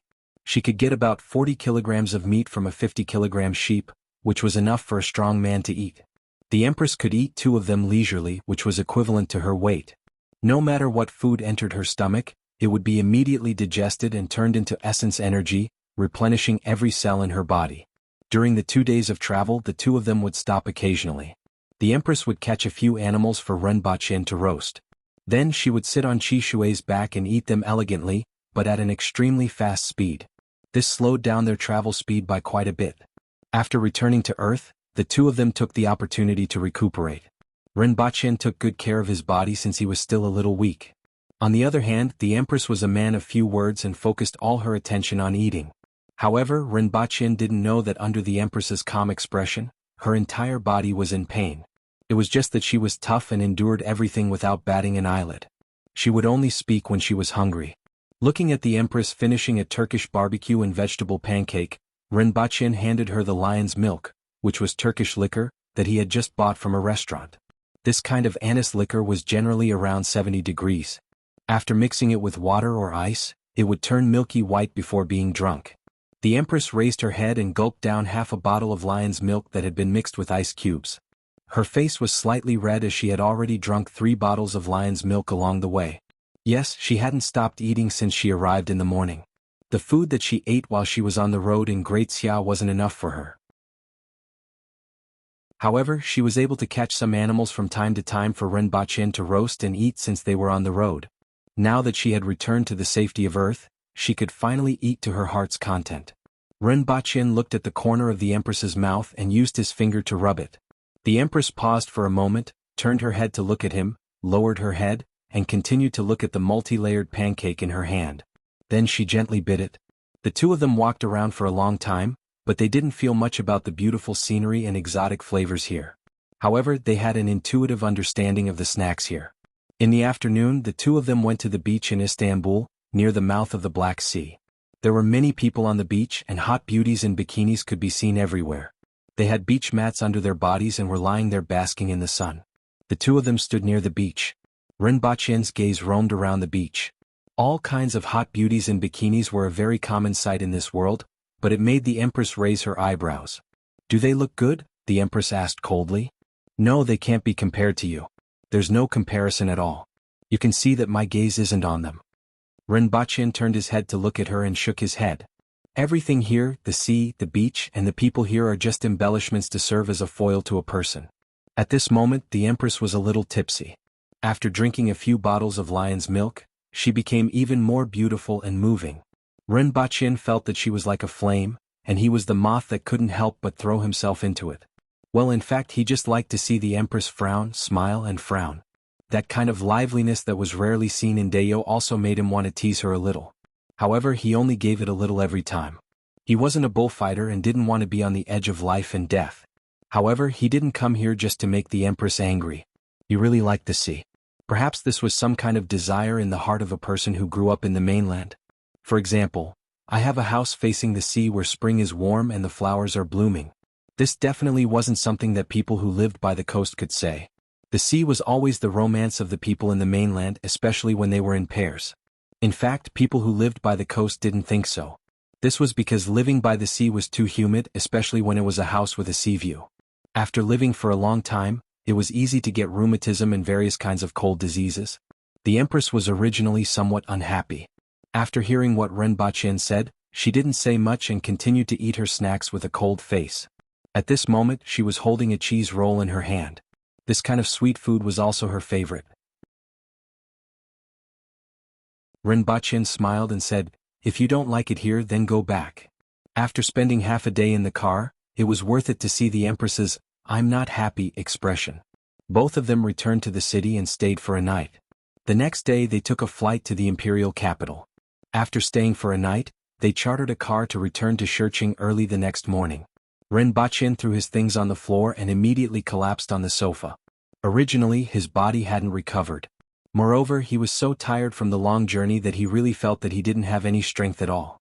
In less than half an hour, the Empress looked at him with bright and piercing eyes and said, "I'm hungry." Rinpoche leaned on the sofa and turned his head with a smile on his face. Such a simple request was something that he had to do even if he was tired.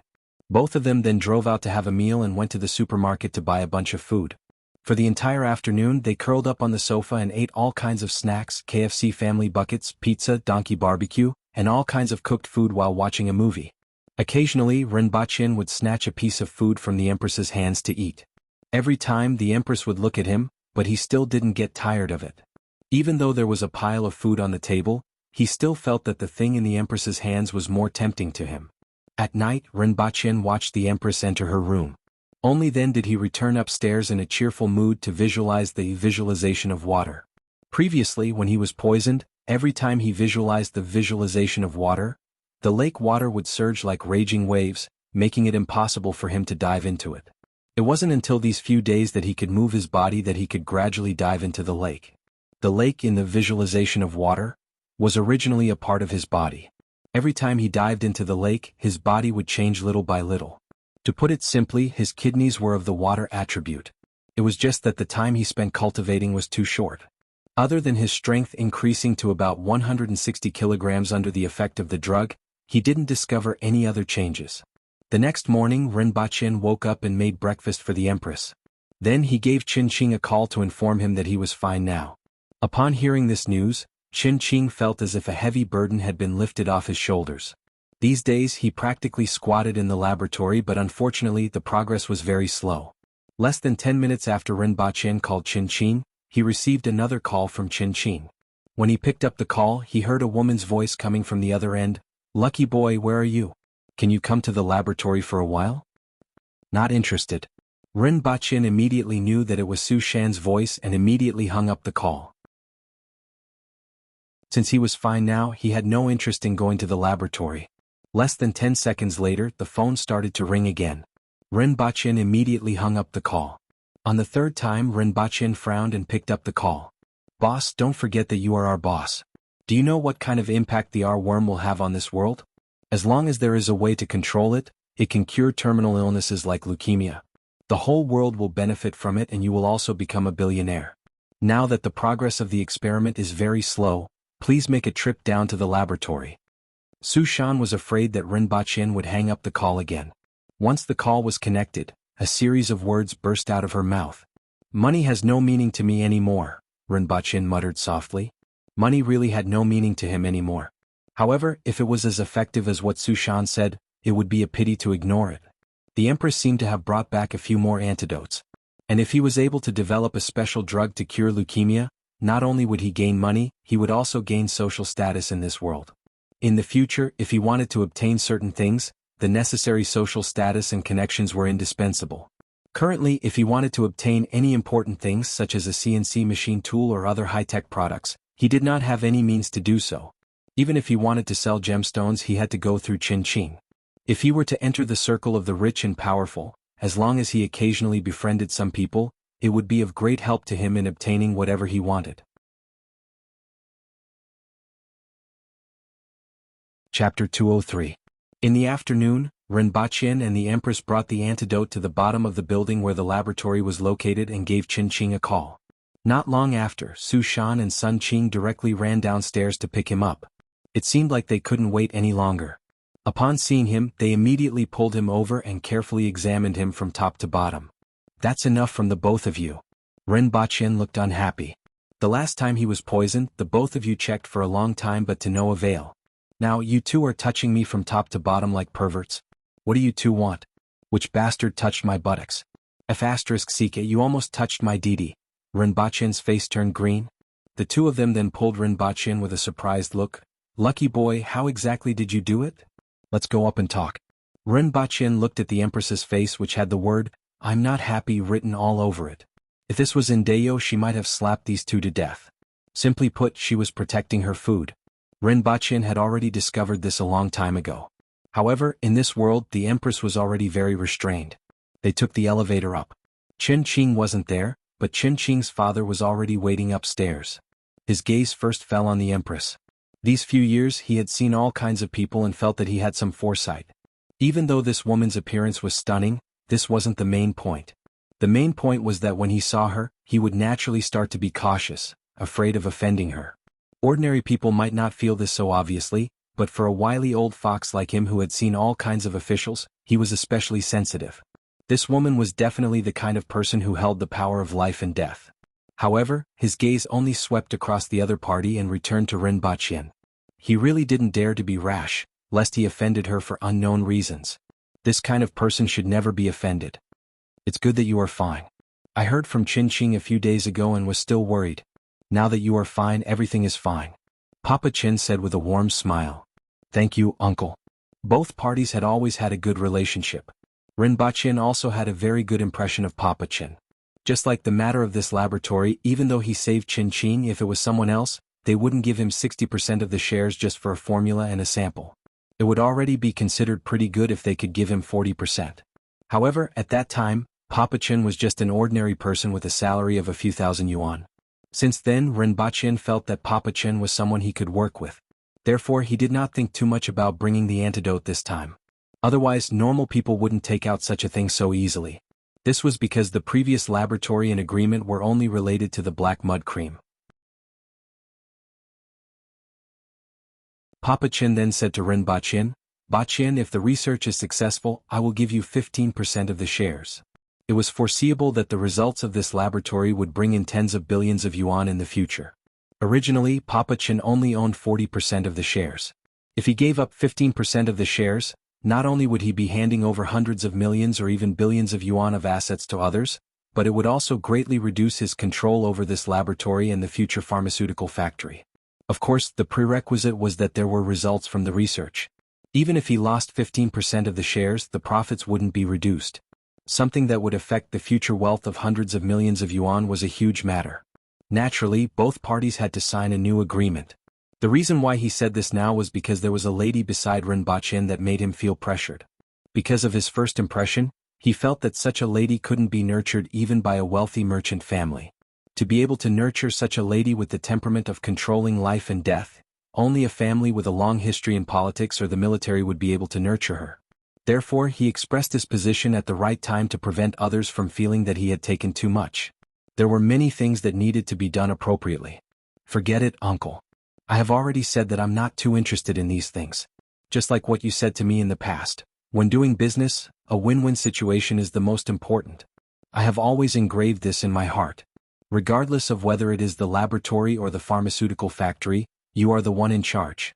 My mind isn't on them and I don't care about earning more money. Rinpoche waved his hand and said. When he was in Dayo he was backed by the entire earth. However, when he was on earth he was backed by another world. Especially the Empress and the entire Dayo. He really didn't care about earning money. Rinpoche was full of confidence and spoke in an imposing manner. His carefree manner surprised Papa Chin. In less than a year, he didn't know what this young man had experienced to actually grow to such an extent. He was even willing to hand over the wealth that was easily obtainable. After being slightly surprised, Papa Chin laughed and said, "If you call me uncle, then I will be taking advantage of you." Both parties chatted for a while and Rinpoche rejected Papa Chen's suggestion again. He didn't say anything else, but he felt that this young man would be very impressive in the future.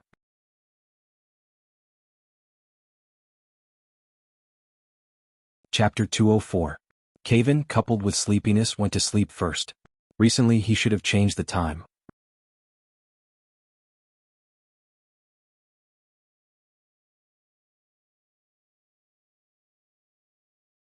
Even if they were divided into 10 teams, it would still be hard to avoid being detected, someone answered from below.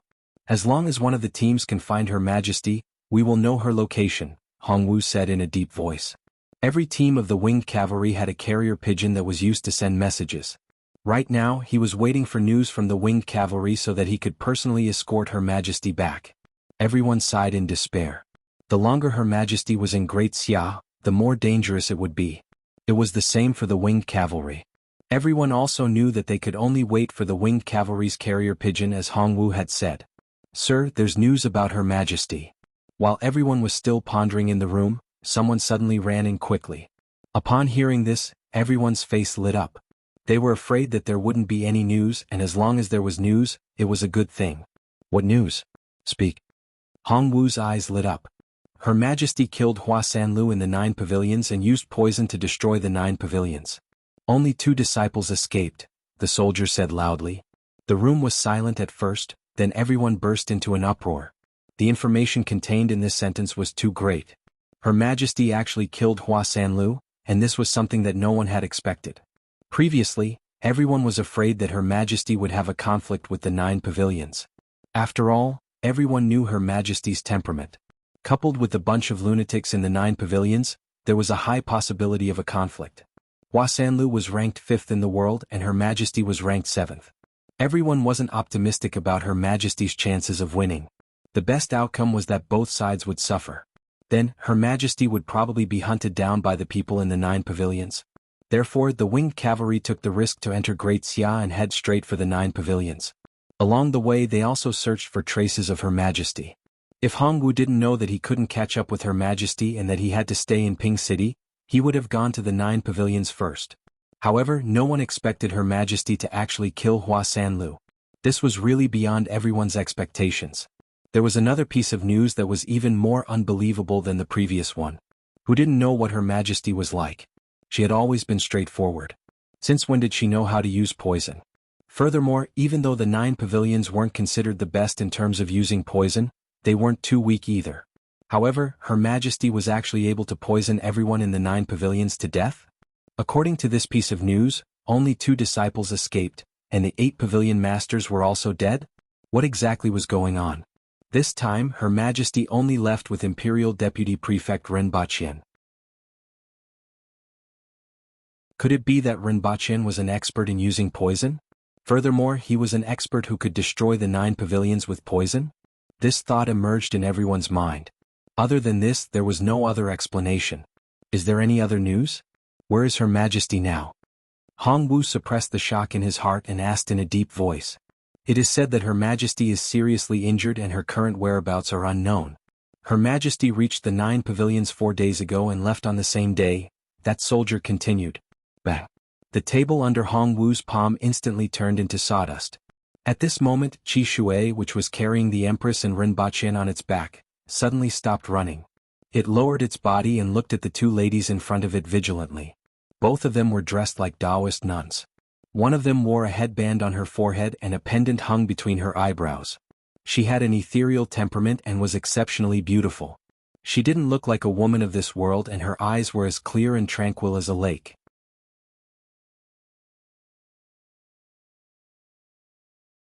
Chapter 206. Hey, senior sister, wait for me. You can get others to look for these 7 leaves, but you have to come out and look for them yourself. A 15 or 16-year-old girl in a Taoist robe was bouncing around the mountains like a cheerful deer. Another Taoist nun was carrying a cloth bag. From time to time she would enter the forest and stop in front of a shrub. She would gently pick a fingernail-sized nut and put it in the cloth bag. This fruit was called 7 leaves. After the outer shell was peeled off, the kernel would be revealed. It was high in oil and sweet in the mouth. It was a favorite snack of many people in Great Xia and could even be used to extract oil. It was very expensive for ordinary people who couldn't bear to eat it after picking it in the mountains and sold it in the city. However, this thing was nothing to the Taoist nun. As long as she opened her mouth, countless people would come to her door and she wouldn't be able to eat it in her lifetime. Therefore, she didn't understand why senior sister would go up the mountain to pick the 7 leaves every year at this time. Moreover, she had to go so far. It was those guys who had picked all the 7 leaves near the Taoist temple. Senior sister and she had to run for a long time to find this place. Wasn't it all about eating? What was the difference? Wouldn't it be more fragrant if she picked it herself? You will know in the future. The otherworldly woman smiled faintly. Her smile was plain and modest. She was Li Yuanzhu, the 3rd most powerful expert in the world. If Hua Sanlu was said to be the most hated person among the experts, she was the most admired person in Great Xia. Ever since she became famous, she had never killed a single person, nor had her hands been stained with blood. She had always been plain and modest, making people feel close to her. Even a woodcutter or an old woman from a farmer's family wouldn't feel uncomfortable when they saw her. At most, they would say that this girl was really beautiful. This was a woman who was like a fairy in everyone's heart. The other 15 or 16-year-old girl was called Ning Qing. She was said to be Li Yuanzhu's junior sister, but in fact, Li Yuanzhu's master had died long ago. Ning Qing was just taking in a disciple on behalf of her master. At this moment, she said that she was going to accompany Li Yuanzhu to pick the 7 leaves, but she jumped around the moment she entered the forest. She liked everything she saw, be it a red leaf or a beautiful stone. Occasionally she would yell and chase after a small beast, but she didn't pick a single 7 leaves. While Li Yuanzhu plucked the 7 leaves, Ning Qing played for the whole afternoon before returning to Li Yuanzhu's side. She pretended to help pluck a few leaves, but her eyes were attracted by a few bugs. Li Yuanzhu smiled helplessly when she saw her expression. She was always like this and couldn't stop. Oh right, senior sister, that Qi Zixiao is also very powerful. I heard that she killed Hua Sanlu. Hua Sanlu was ranked 5th in the world. His ranking was even higher than hers, but he was actually killed by her. Ning Qing was jumping up and down again. Suddenly, she recalled something she heard and turned her head to say, "Of course." Li Yuanzhu pursed her lips and smiled. I didn't expect Qi Zixiao to come to the Great Xia dynasty. She could have been an emperor, but she went to fight with Hua Sanlu.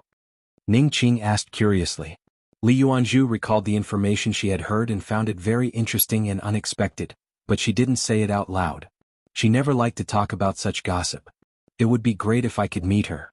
I heard that she is the most beautiful woman in the world. I really want to see what she looks like, but she is definitely not as beautiful as senior sister, Ning Qing mumbled again. Her senior sister had a mild temperament and didn't care about anything. However, she paid a lot of attention to the other woman in the top 10 experts in the world. After all, there was a similar age gap between them and they were the only 2 women in the top 10 experts. It was inevitable that they would often be compared to each other.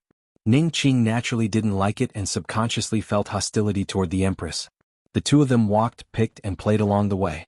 After going over another mountain, Li Yuanzhu straightened her body and turned her head to look. She felt a very strong aura rapidly approaching them. Her perception was considered very strong, but it couldn't cover a large range. She only sensed it when the other party was within a kilometer. Senior sister, what's wrong? Ning Qing asked curiously. Someone is coming. It's an expert, but his aura is weak. He should be injured, Li Yuanzhu said without much expression. No matter who it was, she wouldn't be too concerned. It was just that Ning Qing was beside her, and it wouldn't be good if she didn't pay attention to the other party and Ning Qing got into a conflict. An expert? Senior sister, he must be very powerful if you say he's an expert. He's even injured. Don't tell me it's Qi Xiao?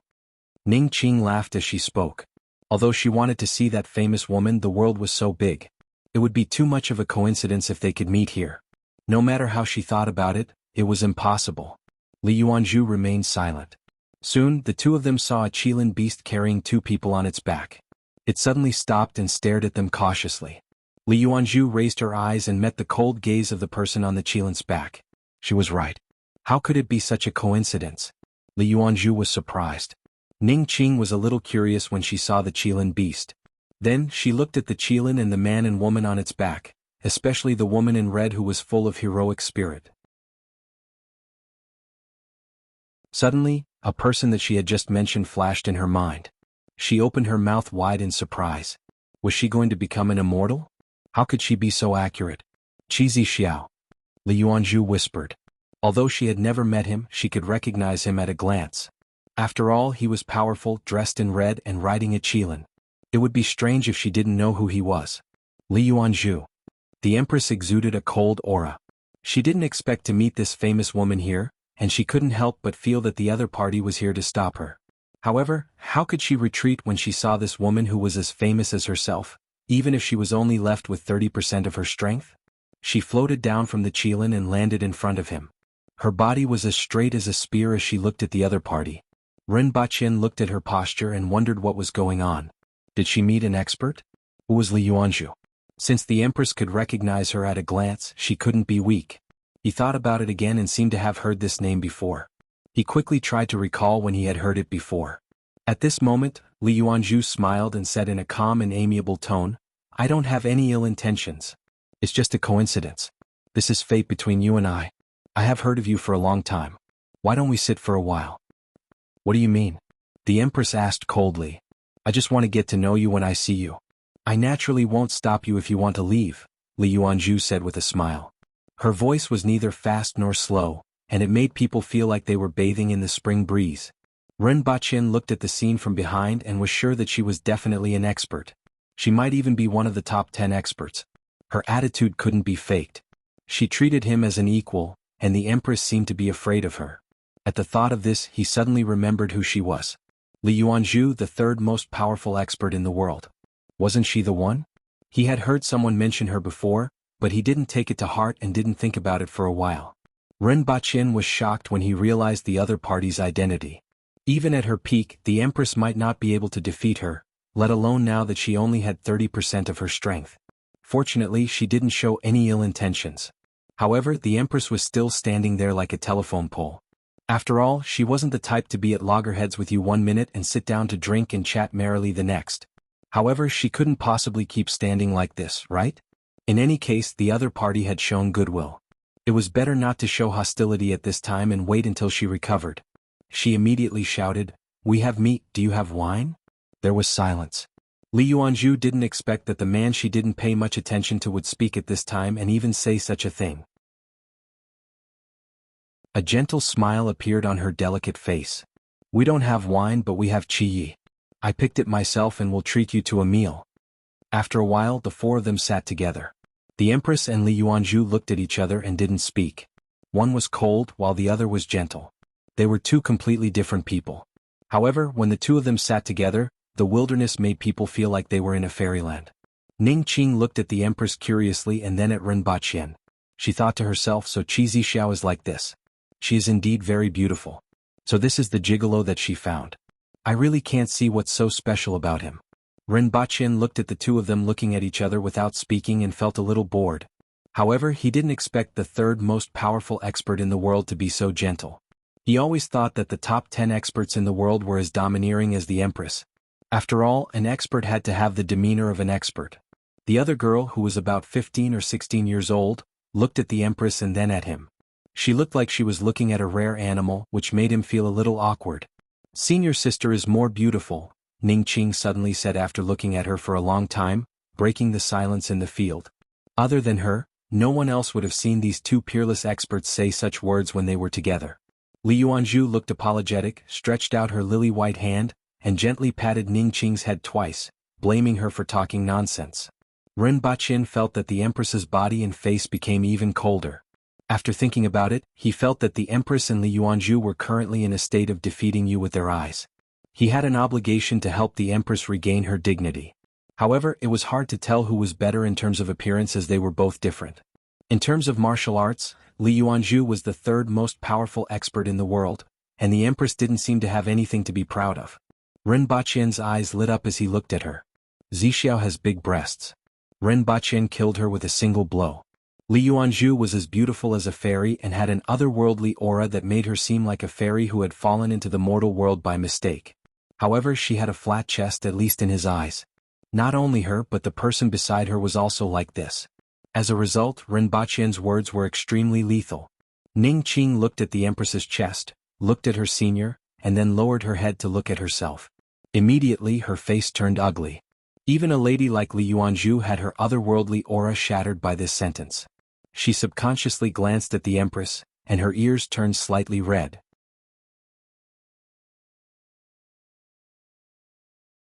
Chapter 207. Ren Baqian had stabbed both of them in the heart. It was a stab in the heart.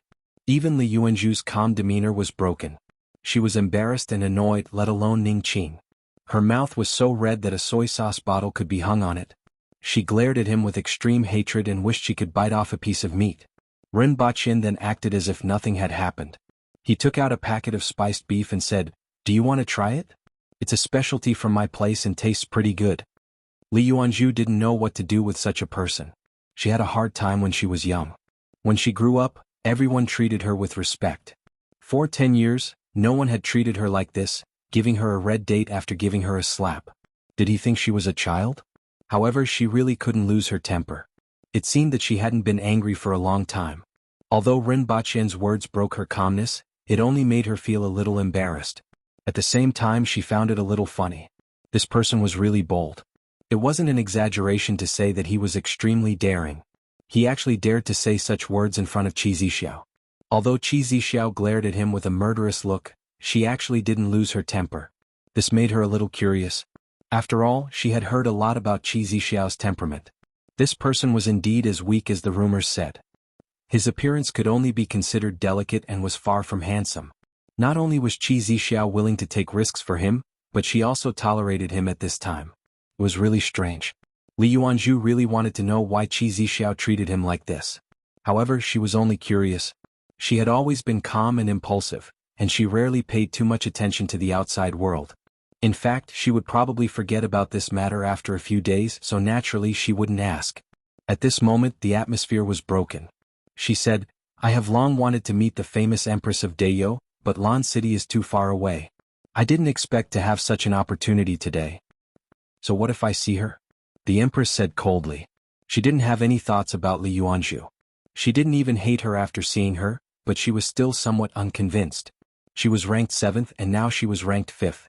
The other party was ranked 3rd. It was a pity that she only had 30% of her strength left. Otherwise she would have given it a try. "Your reputation is well deserved." Li Yuanzhu smiled gently. The Empress snorted. Ning Qing looked at Li Yuanzhu and then at the Empress, feeling displeased. "Senior sister is such a good person, why do you keep snorting? Not to mention that you're seriously injured right now, even if you were in perfect condition, you wouldn't be able to defeat senior sister." "Senior sister is number 3 in the world," Ning Qing said proudly as she raised her head. When they passed by, Qi Zixiao raised her hand and threw a bottle at them. Li Yuanzhu subconsciously caught it. Only when the Kirin was nowhere to be seen did Ning Qing scream hysterically. "That slut! How could Qi Zixiao be so blind as to fall for him? Senior, why didn't you slap him to death? He actually dared to compare you with Qi Zixiao." Li Yuanzhu shook her head slightly and was speechless. That guy was simply a jerk. She looked at the bottle in her hand. It was like white jade, and the fragrance of wine wafted out after unscrewing it. Was he treating her to a drink? Li Yuanzhu smiled at the thought of this. "Senior, why are you still smiling?" "I'm so pissed," Ning Qing said resentfully.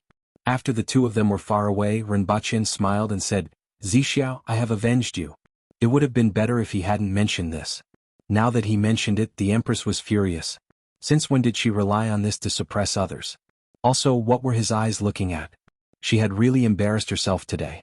Moreover, it was in front of Li Yuanzhu. Although she had already realized that this world didn't seem to care much about this, and there were always models wearing underwear on TV and bikinis on the beach, she still found it hard to accept. She really wanted to slap Rinpoche, but in the end she couldn't do it. After holding back her anger for a long time and thinking about Li Yuanju's expression just now, she felt an inexplicable sense of pleasure and satisfaction. The two of them traveled for another day. When they crossed a mountain, they heard a series of battle cries. Both of them rode on Chishui and looked down from the mountain ridge. All they could see was chaos below. One of them was the Great Xia army with a few thousand soldiers. The other side was leaping and launching a surprise attack towards the army.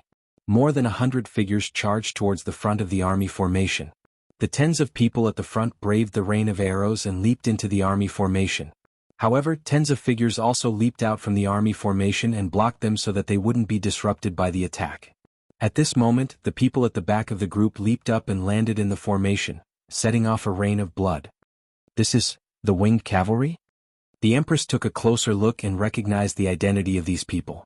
After all, she couldn't be more familiar with the equipment of the winged cavalry. However, why were they here and even colliding with the Great Xia army? At this moment, the formation of the Great Xia army suddenly changed. Other than the soldiers that were entangled, the others formed a circle under the command of the winged cavalry and surrounded the group of more than 100 people and their opponents.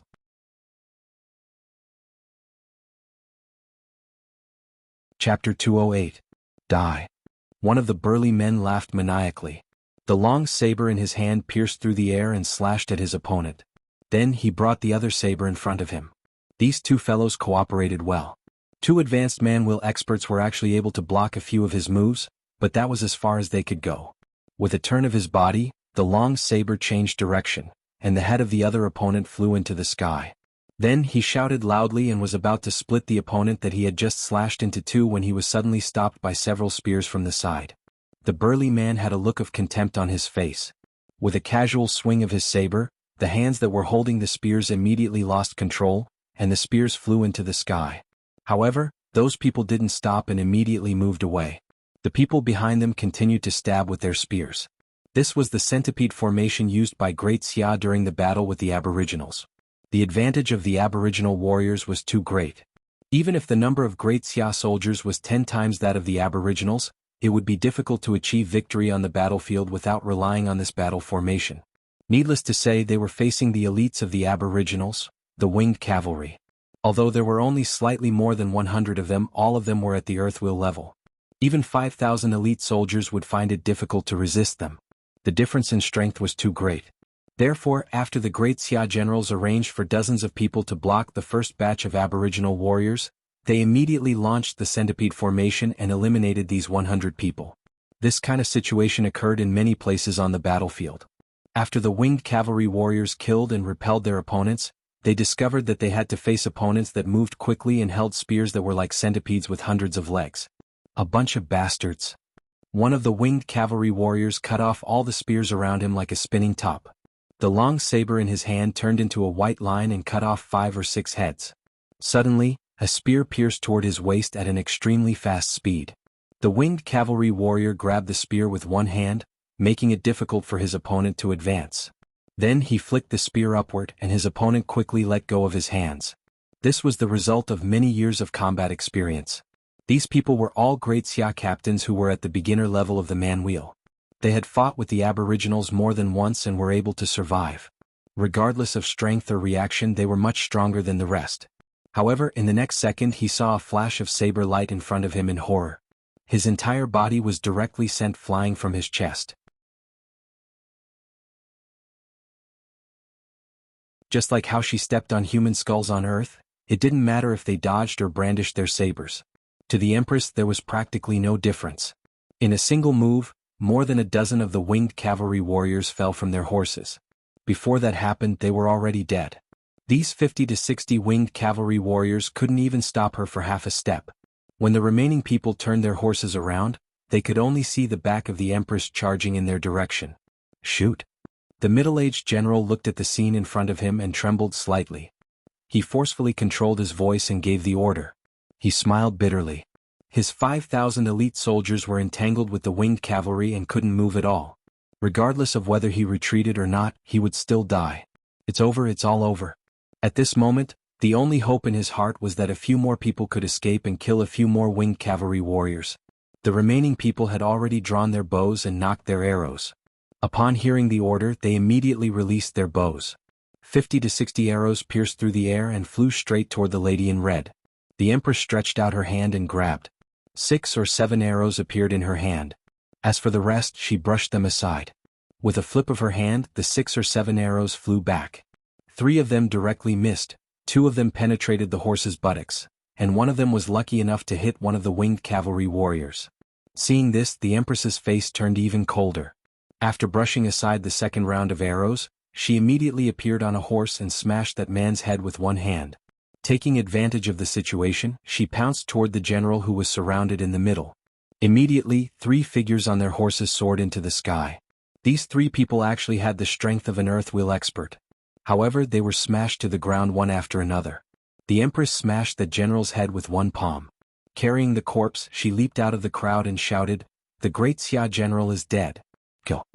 Her cold voice spread throughout the battlefield. Kill? The winged cavalry warriors laughed heartily and shouted. At this moment, the fatigue from the past few days couldn't be found on their bodies. It was as if they had been injected with chicken blood. Avenge the general? This weak voice was immediately drowned out. However, that general's personal guard still had the determination to die and rushed toward the Empress with a sorrowful look on his face. After knowing that their general was dead, the morale of the great Xia soldiers plummeted. Coupled with the fact that there was no one to command them, they collapsed in no time and began to flee in all directions. Your Majesty! More than 10 winged cavalry warriors rushed to the Empress's side. Their faces were full of reverence. At this moment, the ground around her was already filled with corpses. Kill them and come back in the time it takes to burn an incense stick, the Empress said coldly. Yes. Other than a captain who remained by the Empress's side, the rest of the people broke into a run and chased after the great Xia soldiers who had scattered. Rinpochen watched the bloody massacre of this era from the ridge and then saw the Empress charge alone. In particular, those shouts of "kill" made his blood boil. However, it was only blood boil.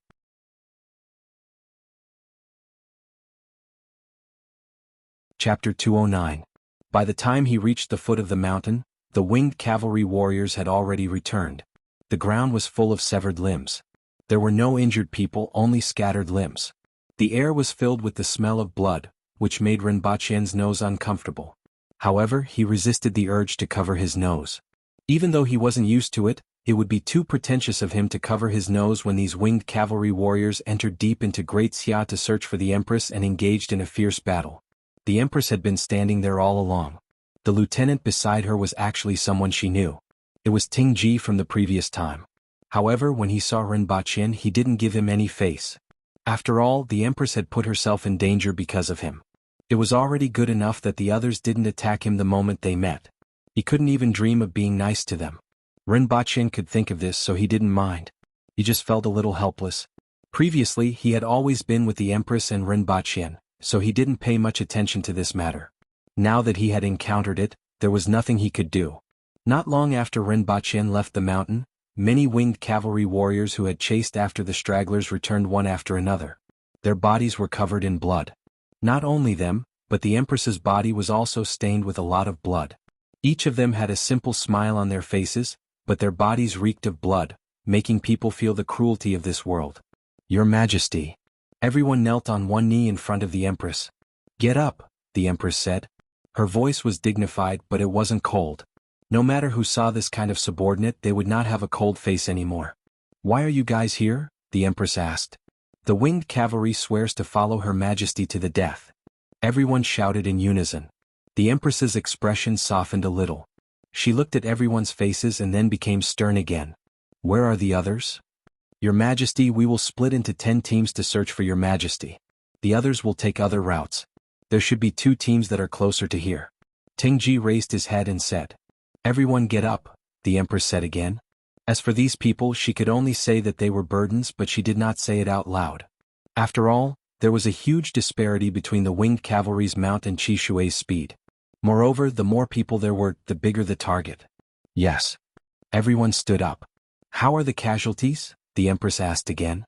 Tingji turned around and looked at everyone. Line up. Over 100 people stood loosely in 4 rows. Tingji carefully looked from the front to the back. Where are the other two people? Look for it. Everyone knew that if he didn't return now, he couldn't have chased after the scattered soldiers. He must be among the corpses on the ground. There were at least 600 to 700 corpses on the ground. In the short period of battle just now, 600 to 700 elite soldiers of Great Xia were lying here. In addition to the scattered soldiers who were killed, the total number of casualties was more than 1,500. However, there were only deaths and no injuries. On the other hand, 2 winged cavalry warriors had died in battle. If the Empress hadn't killed the commander, the winged cavalry would have suffered even more casualties as time passed. After a while, the Empress looked at the 2 corpses that were being carried over and said, "Take them away first and give them an elaborate burial when we return." Everyone knew that it was impossible to bring the corpses back as they would stink halfway. However, they had to bring the 2 corpses to a safe place first. They would bring the heads back, but the corpses would be buried in the mountains without leaving a tombstone. When Aboriginal warriors died outside, this was how they usually dealt with it. The heroic spirit and head would be brought back to the 60,000 mountains to be buried. The heroic spirit would protect the Aboriginals forever. It was the same when they tried to kill the 7th prince. Inform the other 2 troops to wait for them at a place that is 1 day's journey away. The rest of the troops will return to Dayo, the Empress said. Yes, Your Majesty. Should we inform General Hongwu? Tingji asked. Make the arrangements. The Empress waved her hand. Tingji immediately called for someone to contact the other troops. The rest of the troops also returned to look for their mounts. Many of them took a glance at Ren Baqin before they left. They wanted to see what kind of scoundrel made the Empress take such a risk for him. At this moment, Ren Baqin's mood was similar to Rene's in Saving Soldier Rene. His mood was somewhat complicated. The winged cavalry warriors had their own method of communication. It was an animal that was the size of a hummingbird. They were called Yinyao. There were 2 of them and they would live and die together. When one of them was released, it would automatically return to the other's side. It was very magical. No one knew how they found each other. In just a few moments, 5 or 6 pitch-black shifting birds flew out from the distance, quickly flying in different directions. Every troop had a few Yinyao birds in their hands.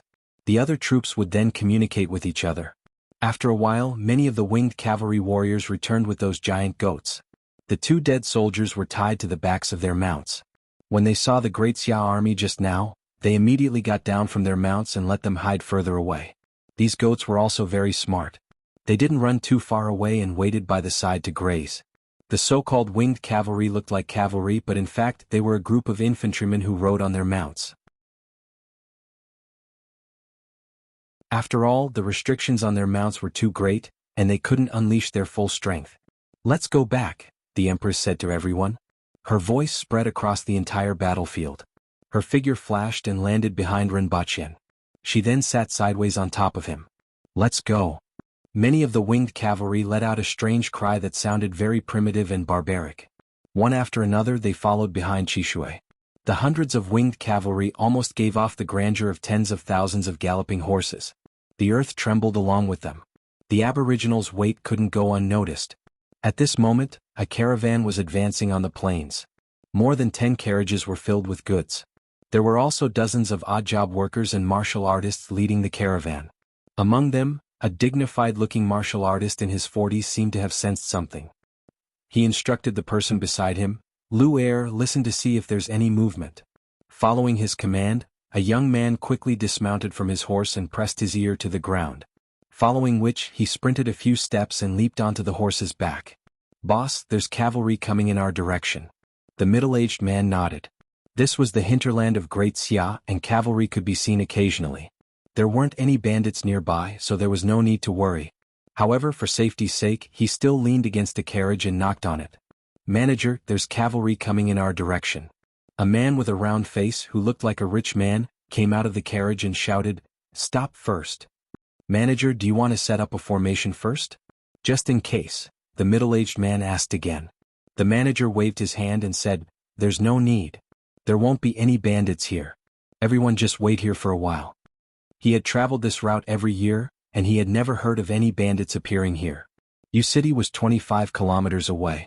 Not to mention the experts in the government and army, there was also the Qingyang sect on the mountain outside the city. There were 3 earth wheel experts in the sect, and the bandits would be courting death if they appeared here. As soon as the convoy stopped, everyone felt the ground shake and dust rise in the distance. There's quite a number of them. The middle-aged man subconsciously thought that it was impossible to cause such a tremor if there were only a few of them. There had to be at least 500 of them. Maybe they're from the army. Didn't they say that Qi Zixiao was in Deyo recently? I'm afraid they're looking for her. The manager narrowed his eyes and guessed. So what if they find her? The middle-aged man shook his head slightly. At most, there were earth wheel experts in the army, and they weren't on the same level as spirit wheel experts. No matter how many of them there were, they wouldn't be able to stop her. Although he was only an advanced man-wheel expert, he had heard a lot about the strength of spirit wheel experts due to his family background. The man sat on the horse and looked in that direction. After a while he could see some shadows in front of him, following which his expression changed drastically. At the front was an unknown monster that was carrying a person. Behind it wasn't a horse at all, but a goat. It was the kind of giant goat that was most commonly seen in Deyo. Only the aboriginals loved to ride this kind of mount. When he realized this, his expression changed drastically and he shouted, "It's not the Great Xia cavalry, it's the Deyo people. Why are the Deyo people here? Don't care about the goods, run?" The manager's expression also changed after hearing his words. How is this possible? Why are the Deyo people here? No, we can't lose the goods. Ordinary aboriginal soldiers are at the man-wheel level. How can those who can come here be ordinary soldiers? They can't stop them at all. Why should we care about the goods? They can't take them away. The middle-aged man lifted him up as he shouted. He simply didn't care about anything else, turned his horse around and galloped in the direction of Yuqing. The rest of the people's expressions changed drastically as they fled in all directions. As for the goods, they simply couldn't care less. Just like what the man said, the aboriginals couldn't take the goods away. At this moment, escaping was the most important thing. The odd job workers hated their parents for not giving them 2 more legs. The middle-aged man spurred his horse forward and looked back from time to time.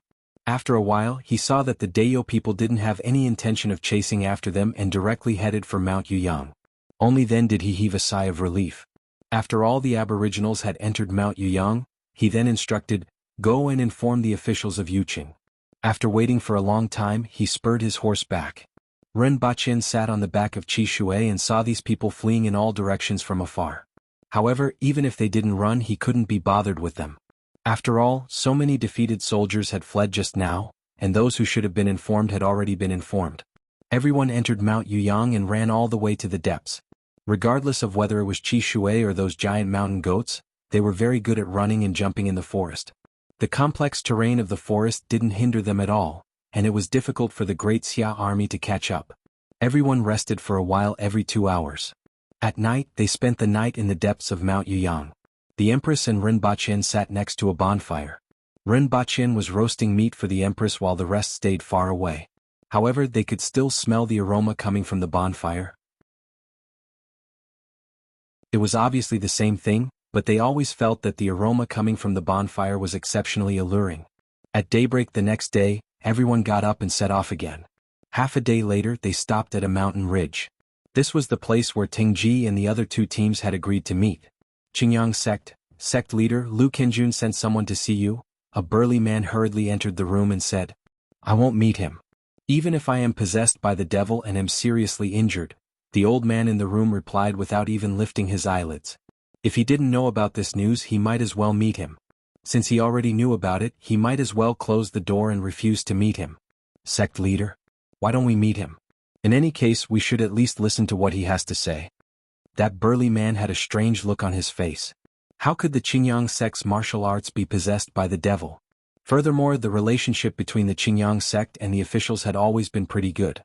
There was no need to be so extreme, right? Yesterday, a group of aboriginals entered Mount Yuyang. The old man saw that he was puzzled and casually told him about it. So what? The burly man didn't understand what was going on. Even though the aboriginals weren't weak, it shouldn't be to the extent of being scared to this extent just by hearing the name. Seeing that he was stupid, the old man shook his head angrily. A group of more than 100 people, and all of them are Deyo's winged cavalry. Even the weakest among them is at the earthwill level like you and me. Among them, Qi Zixiao is also among them. Lu Kenjun is courting death by dragging our Qingyang sect into this. If you want to take a look, you can go ahead. You're tuning in to the Han Li's Wuxia Chronicles YouTube channel. We're so grateful for your support, and don't forget to subscribe to join us on this incredible journey through captivating stories. Your generosity through donations truly makes a world of difference, as it's the primary source of revenue that allows me to expand and enhance this channel for you. Thank you from the bottom of my heart for being a part of this adventure.